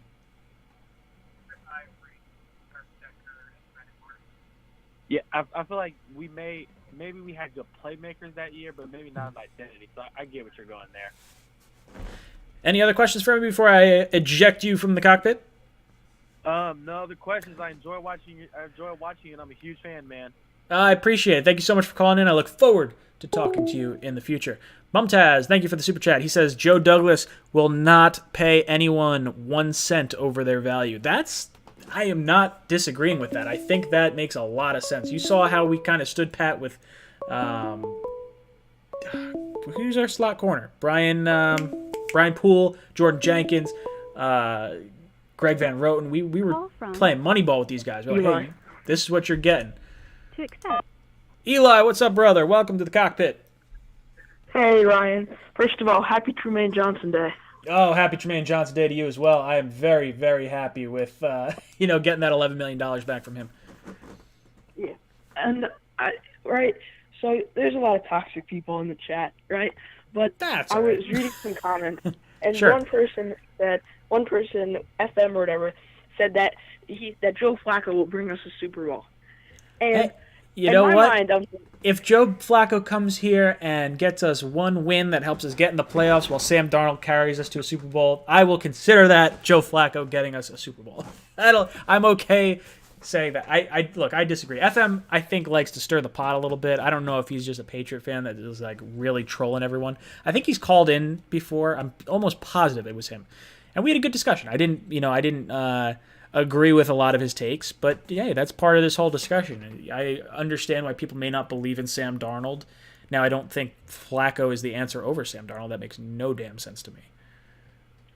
And I'm here thinking, even if Flacco gets the chance to start, it'll be because Sam Darnold's hurt, or unless he does that poorly. I've seen him, like last year in Denver. Mm-hmm. He's a backup level quarterback now. I mean, when he was younger, he was better. Now he's not. I don't think he can. I think if he had the starting the entire season, like if he started with the Broncos the entire season, they probably would have went like 13-3, 4-12. He's not going to bring us a Super Bowl. Yeah, I don't see Joe Flacco being that kind of quarterback. He's not going to compete with Sam Darnold at all. I don't think it would have to take Sam Darnold. I mean, Sam Darnold's going to have to get carried out on a stretcher for Flacco to start every game. There's no way that there's any competition there at all. I mean, even if Sam's having a bad season, I think they still try to force Sam to be the quarterback because you have so much invested into him in terms of draft capital, and you really are not in position next year to like get your future quarterback. I mean, unless the wheels really fall off and all of a sudden we're looking at potentially Trevor Lawrence, but I like Sam Darnold. I believe he is 100% going to be our franchise quarterback. He's going to break all our records long term. And, maybe that's a little bit early for some people, and maybe some people don't really like hearing that just yet. But based on what I've seen from like a play-in and play-out sort of basis, I think he is the best quarterback that we've ever had on our team, at least this young. I mean, he's 22 years old. He's gonna be 23 in like 2 days or something like that. And my second thing that I really wanted to say is, right, so Tom Brady left the AFC East, and a lot of like ESPN and stuff, they're making things like all these shows, and like NFL Network, they're making which quarterback is the best in the AFC East and stuff. Sure. And I think people are overrating Tua. One guy, I don't remember which guy it was, he put Tua over Darnold and Allen. And in my mind, that blows my mind. Yeah, I think how can you put a guy? How can you put a guy who? You go. Yeah, sorry. So I understand the whole. I would not put Tua ahead of him just because he hasn't taken a snap yet. Like I would put Stidham in the basement of that. That would be the worst, I think. I would put Tua third just because he hasn't proven anything yet. We saw him in college, but we haven't seen him stay healthy in college. Now, I do think Tua was the best quarterback in this draft. I don't think Joe Burrow was. I agree with how they were selected, but I think if Tua was healthy, he would have easily been the number one pick. I would say at this point in time, I'm putting Allen as the best quarterback, Sam as the second, Tua as the third, Stidham as the fourth. And that's not to say that I don't think Sam's a better quarterback. I just think he hasn't proven it enough for me to like rank him ahead of Allen, even though like I think Sam is going to be the best quarterback in this division, and it's about time. I mean, we had to put up with Marino, we had to put up with Jim Kelly, we had to put up with Tom Brady for the last 20 years. It's the Jets' turn to have that guy, and I think Sam Darnold can be that guy. Actually, I would argue about that. I think he is, even though previously I did say that I don't really have hope for Darnold. I actually called in one time saying that I don't have hope for Darnold. I don't have hope for you. No, I'm sorry. Go on. But now I've kind of changed my mind a bit, and I feel like he is better at quarterback than Allen. He was put in a much worse situation, and as a passer, I think he has done better than Allen. People say Allen's underrated, blah blah blah. The Bills are underrated. I think that if Darnold would be on the Bills, he wouldn't have fallen to like 10 or whatever it was. But if he were on the Bills, I think the Bills would be a powerhouse with that defense and that team.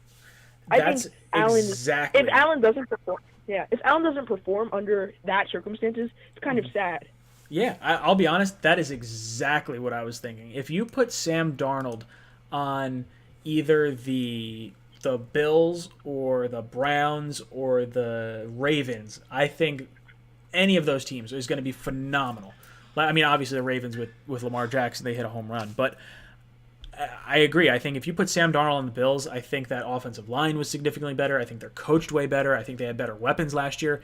Just across the board, they are just a better team than the Jets right now, and I think that's the issue when you have this whole comparison between Sam Darnold and Josh Allen, because if you're taking Sam Darnold's stats with the Jets versus Josh Allen's stats with the Bills, and you look at them next to each other, obviously you're going to take Josh Allen right now, I would think. But if you could like pluck them off and put Sam Darnold on the Bills, I think he's going to be way better. I really do. Sam's a phenomenal quarterback that he just hasn't had the right. I don't want to say. I don't want to create too many excuses. But I could give him a pass on the rookie year, rookie season. Last year with the mono. This year, I feel like I can accurately grade him. And people say the Bills are underrated, and I actually think opposite. I think they're a bit overrated. I think they're about the same as the Jets, because last year they went 10-6. Mm-hmm. I think they were the opposite of the Jets. They took advantage of the easy schedule, while we did not. Well, they had the opposite schedule as the Jets. They had their easy games early on, and they got to lock up, their playoff berth. If they had all their starters playing, they probably finish 11-5. Like, we don't beat them in that final game with them and their starters. For me, I would say the Bills are underrated by the NFL overall. I think they're probably overrated in the AFC East. Like, if that makes sense. Like, if you rate Dolphins, Jets, and Patriots fans for how we kind of see the division, I think most people are going to say the Bills are the strongest team in this division.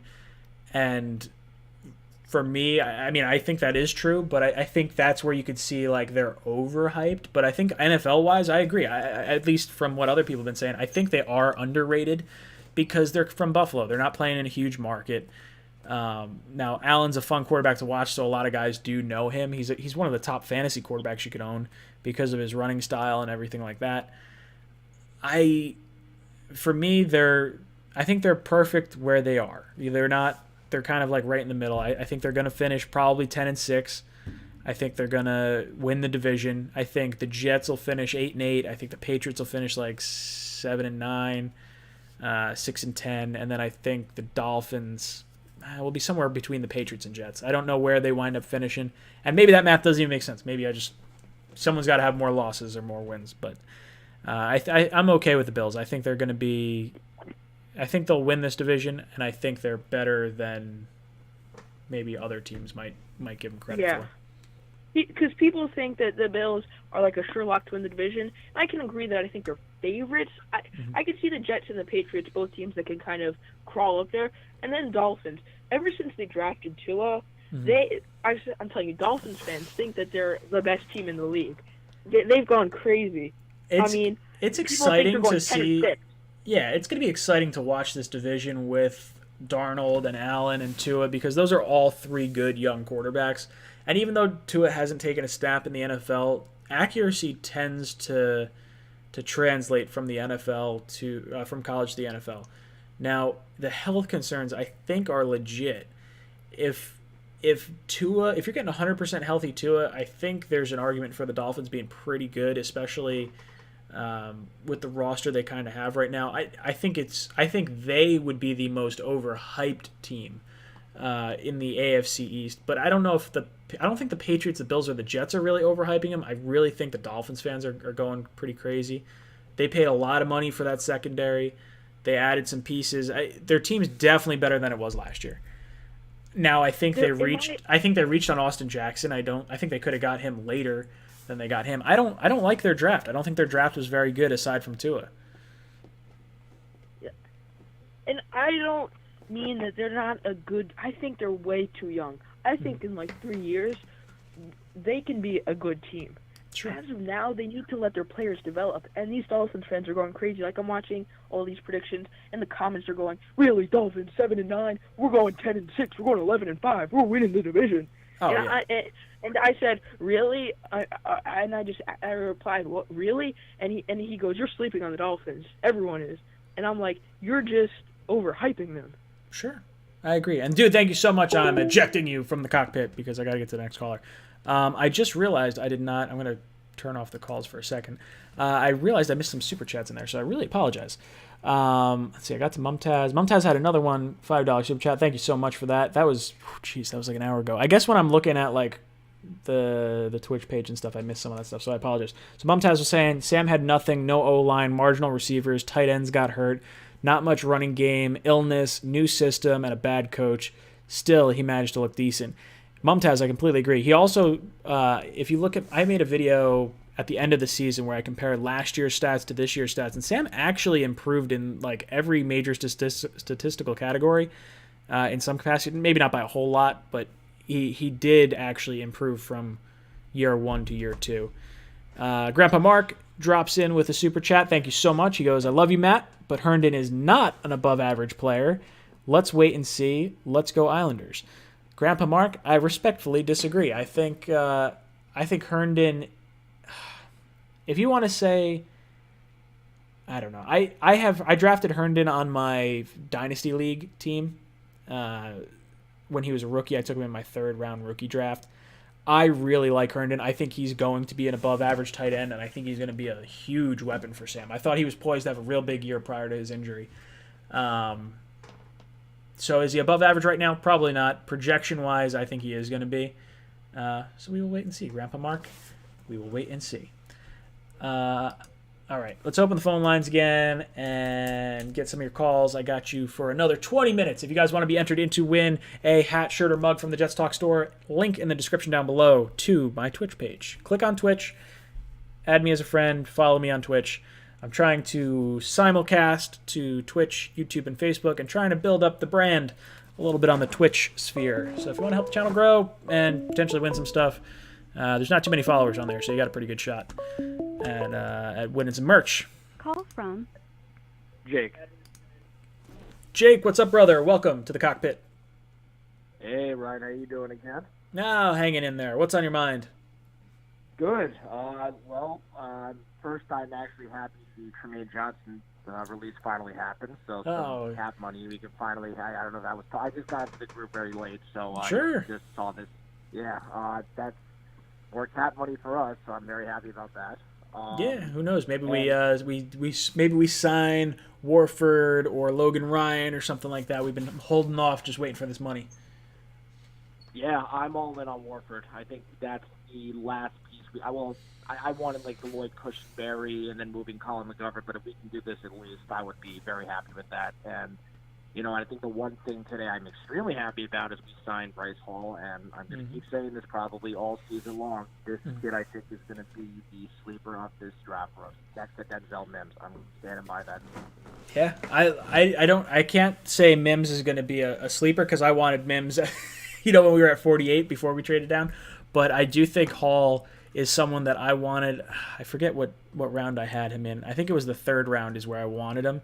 And we wound up getting him in the 5th round. So, I am all about this guy. If he could stay healthy, I think we got a legitimate starting cornerback for our secondary. Even if it's not so much this year, we might catch him at, the tail end of his rookie year, and then I think he'll start next year. I think 2021 is when we'll really see a big improvement from him. I am curious, though, about this guy. What is it? Samini was talking about him, Bryce Huff. Now, I heard about him being this sleeper pick, but do you know, or I guess you and Matt and all the guys know more about him than me? Because I don't know really anything about him at all. So he's from Memphis. He is really good. I don't know a ton about him. I was going to do a breakdown on our undrafted free agents, and I just sort of lost track of time and I didn't do it. So I apologize that I didn't bring it up. That's all good. But so Joe Blewett is a really good analyzer of film. And he's someone that I've had on this stream twice now. I'll probably have him on again in the next coming weeks. I'll see him when he wants to come on. Maybe if he has broken down Bryce Huff, it would be really cool to get into it a little bit and kind of get his criticisms of it, pro or con. It sounds like people are calling Bryce Huff the diamond in the Huff, I think is what Samini called it. And I'm really excited. I think he's going to be a really good edge rusher. Between him and Zuniga, I think if we can lock down one edge rusher, or at least one of them maybe replaces Jordan Jenkins after the season, and the other one buys us a little time until we can add an edge rusher. Next year's draft, I believe, or next year's offseason in general, I think the 2 positions we're really going to try and key in on early are going to be cornerback and edge rusher.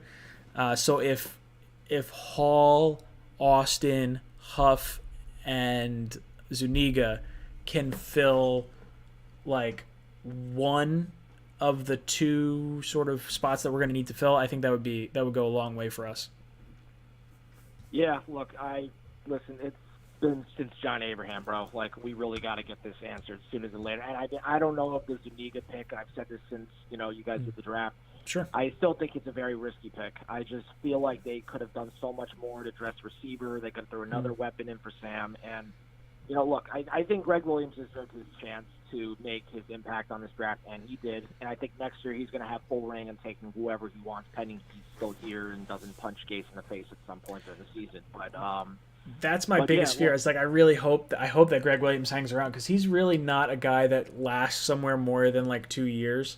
And I think he runs a defense that we could win a championship with. I don't know if we're going to be built to do that yet. I don't really think he's going to get head coaching jobs. I think he's had so many chances. I think he's just content at this point to say, if I can be a great defensive coordinator somewhere. I just think it all comes down to, and he's probably realizing it, is Sam in the offense. Joe Douglas really surrounding him, and pending if Gase is there, maybe someone else is there next year. That's obviously going to be the endless question next season. But I think there's a real chance he'll stick around, unless him and Gase literally are just gonna go toe to toe in the locker room. I think that's the only way I see him really leaving, or he gets $20 million to go coach somewhere else. But yeah, I think this is kind of the defense he's been waiting to coach, because it's kind of putting his finger on the pulse of it and actually running this group of players. It's not like he's just inheriting some guys and saying, well, if I don't make this work, we got to start over next year. They're actually only going to get better at defense. Yeah, I completely agree. Thank you so much for the call. I'm going to try and get to a few more callers.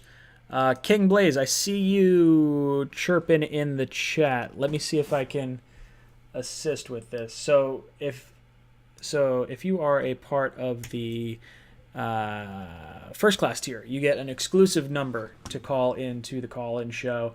I believe it's listed under memberships on my page. I think if you're a member of it, I think that's where you can kind of find it. But King Blaze, I saw your email pop up in here. Where did it go? All right, I'm gonna email you that number, so you don't have to go digging around for it. That way you can call in.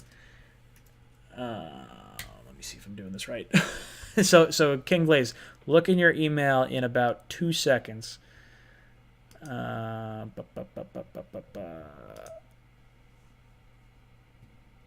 Boom. Number is going to be the subject header on that, and then bam. Whoa, what did I do? I did something. I made everything get really big, and now I can't fix it. Do I have 2 unknown calls? I'm so confused. You're already on another call. All right, I'm going to pick up this phone. No, you know what? I'm canceling it. I'm canceling all. Where did my email go? I had one email for you. Is it under drafts right now? Man, I apologize. That was like, I just started sending something, and then it blocked me. Okay. All right, King Blaze, just sent it through. So try giving me a call on that number. I'll give you a few seconds to get that in there. So, Liam Riordan says, "Who the fuck disliked this video? Probably a Bills fan or a Dolphins fan. I don't know why. No, I always wind up, any video that I post, I wind up having 1 or 2 dislikes. And I don't know if it's just someone who's got like a vendetta against me. It's just the same jamoke every time. It's just like, oh yeah, screw that guy. He's a Jet fan. Probably. Patrick says a Tua fan, probably. That's pretty good. What's going on over on Twitch then? King Blaze, let me know if you find that phone number in your email, because I've tested this before and I believe it works. It should work. I have it open right now. Ah, I think this is you. Call from. To accept, press. Welcome to the cockpit. What's up? This is King Blaze. How you doing, man, Ryan? Yeah, there it goes. It worked. You're the first person caller. You're actually the first person to ever use the exclusive line. Believe it or not, I've had a few people. I've sent it out to people. Yeah, you're special. You're the first one. What's on your mind, brother? Okay, so I look at Mike Tomlin last year with the Steelers, with Ben Roethlisberger hurt, and all the injuries he had to deal with. He went 8-8. Adam Gase went 7-9, and he had more injuries. Granted, it wasn't the quarterback, but the pieces around the quarterback are a major deal when it comes to winning games.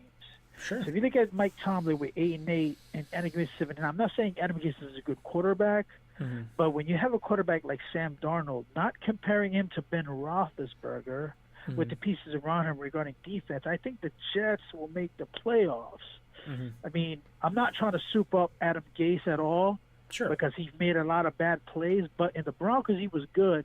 But after the Broncos, he had a crappy situation, if you mind my English, headed to the Jets. So what do you think the Jets will be? What their record is going to be going into 2020 with their entire roster, barring any injuries? Thank you very much. So what do I think the Jets' record's going to be? Is that what you're saying? Yeah.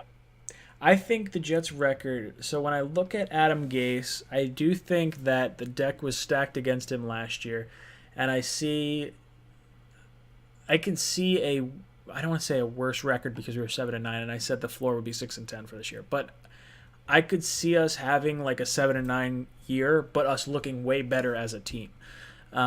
Mike Tomlin is someone that I've always considered as an underachieving head coach for the talent he had on his roster. And I've changed my tune since thinking that last year, mainly because of the whole Antonio Brown thing. The fact that he was able to keep a lid on Antonio Brown while he was there in Pittsburgh is nothing short of fascinating to me, and I think he's an amazing head coach because of it. Part of that, I do think they probably should have had more rings than he has the one ring from, I think it was the first year he took over, maybe the second year.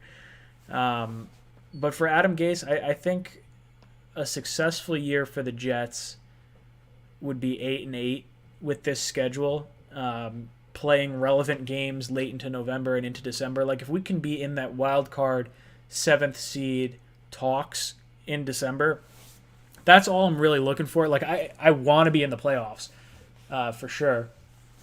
I think this team could get there. I don't think we're going to make any noise like once we get into the playoffs, really. Like, I think maybe you win wild card weekend, and that's probably one and done for the Jets. Right. But I do think that I think we're going to see a better Sam Darnold. I think we're going to see a better offensive line. I think our wide receivers are better. I think everything is better. So the excuses for Gase have got to be minimal. I don't want to go and finish this year and say, I'm not really sure what's going on with Gase. Like, I want to know, like, hey, this is our head coach, or we pull the plug, give Sam a new head coach, whoever that may be. And I think that's part of the reason, like, along with the CBA with the 1-year contracts, I think part of that is also Douglas, like, you know what, let's not overcommit to players that, may or may not fit the following system that could be. I want Gase here long term.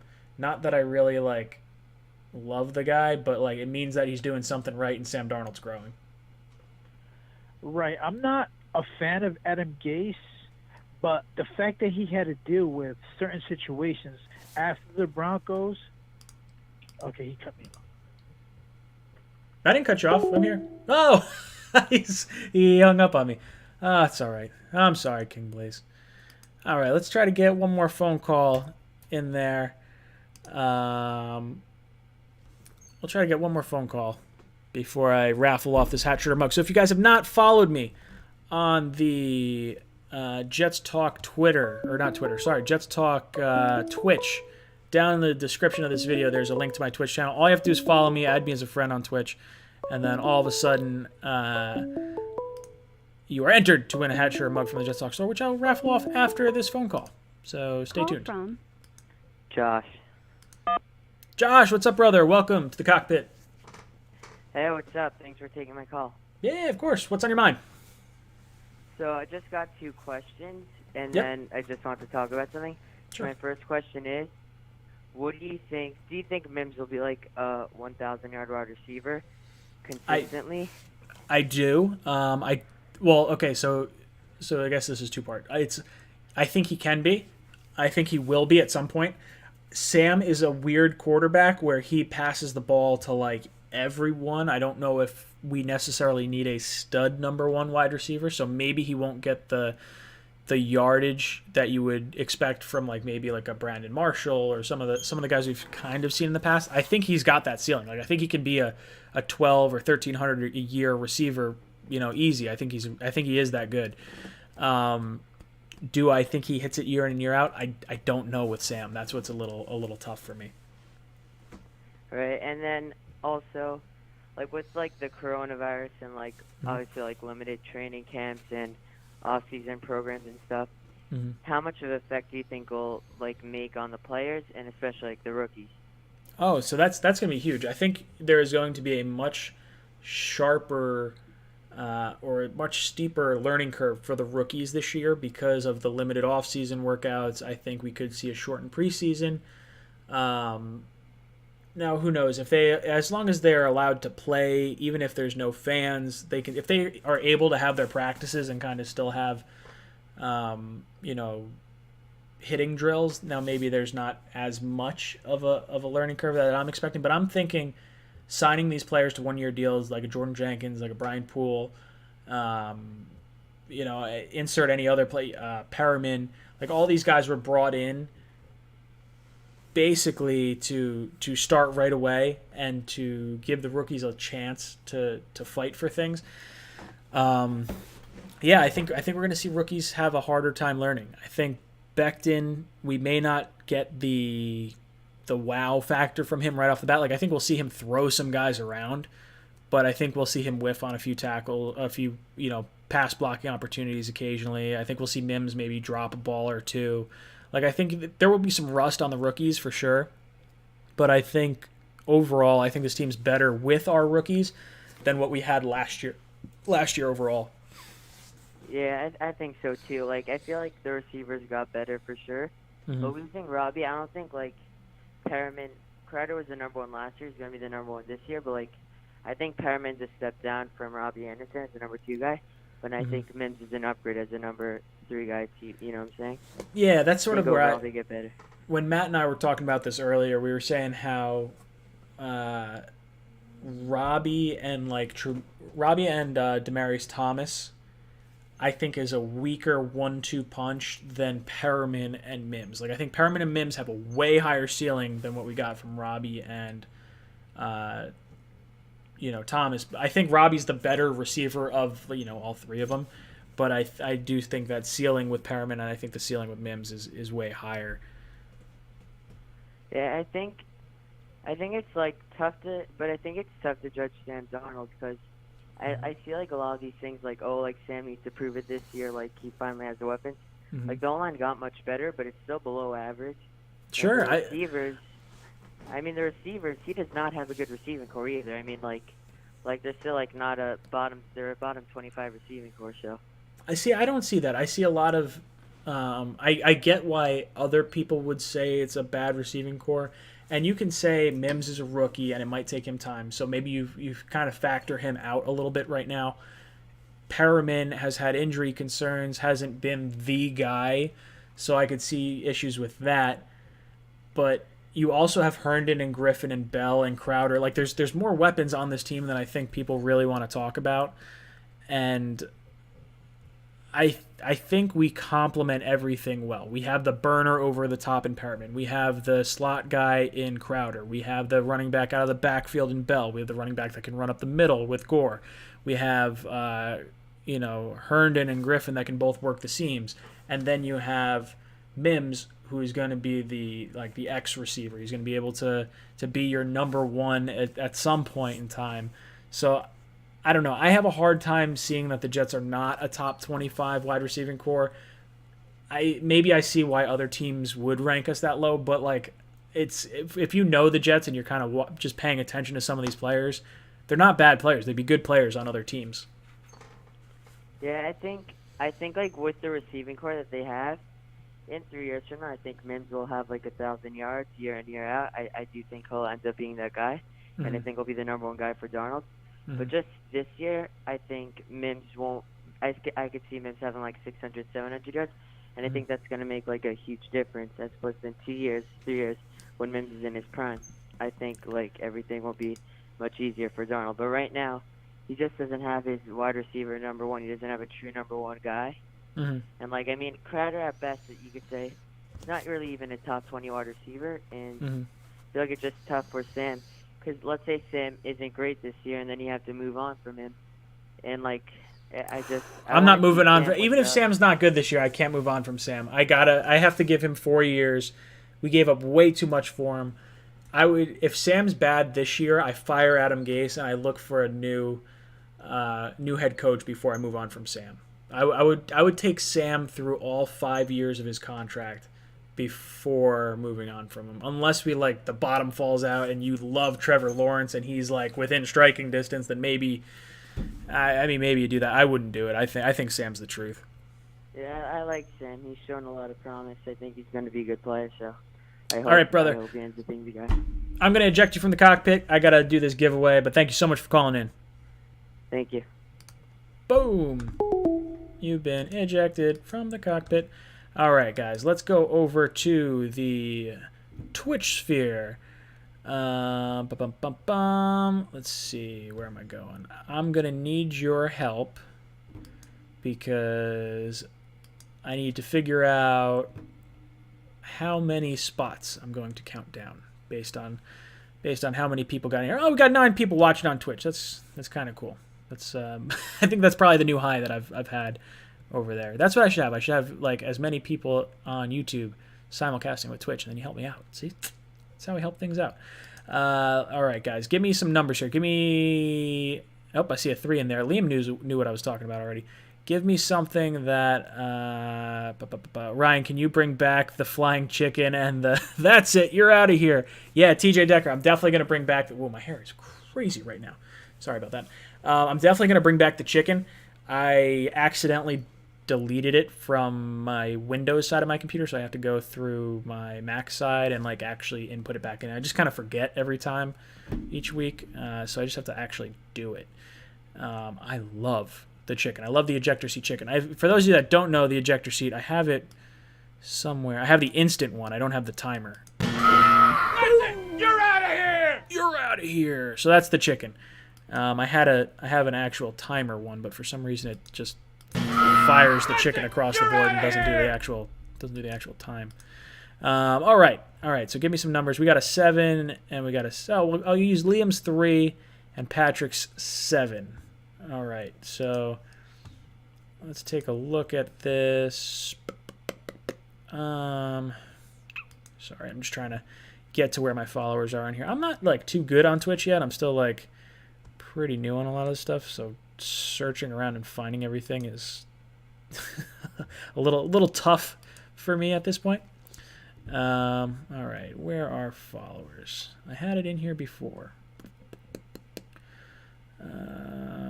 Man, I apologize. I should have pulled this up prior to that, but you guys get to sit and listen to me banter about this right now.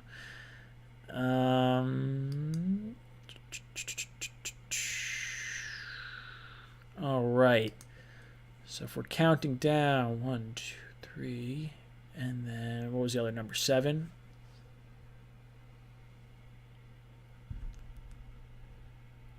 All right. So the winner of today's hat, shirt, or mug giveaway is going to be Lee Rodan. LERIORDAN. You are the winner. Hit me up on Twitch, message me or whisper me your contact info so that way I can get you your hat, shirt, or mug. But thank you for following me on Twitch. I really appreciate it. Oh, we got 13 guys now over on Twitch. See? Look at that. You guys are amazing. All right, that's going to be it for me tonight. It's been a lot of fun talking with you guys. Stay tuned because I'm hoping to bring back the Talking Jets panel in the coming weeks. I don't know when that's going to be. Maybe in July. We'll see. But stay tuned for that. Guys, it's been real fun hanging out with you. Make sure you check out Matt O'Leary's podcast that he released today, Just Jets. Check that out. Make sure you give him a follow. I love yo faces. It's been a lot of fun. I will see you guys next week. That's it for me. J-E-T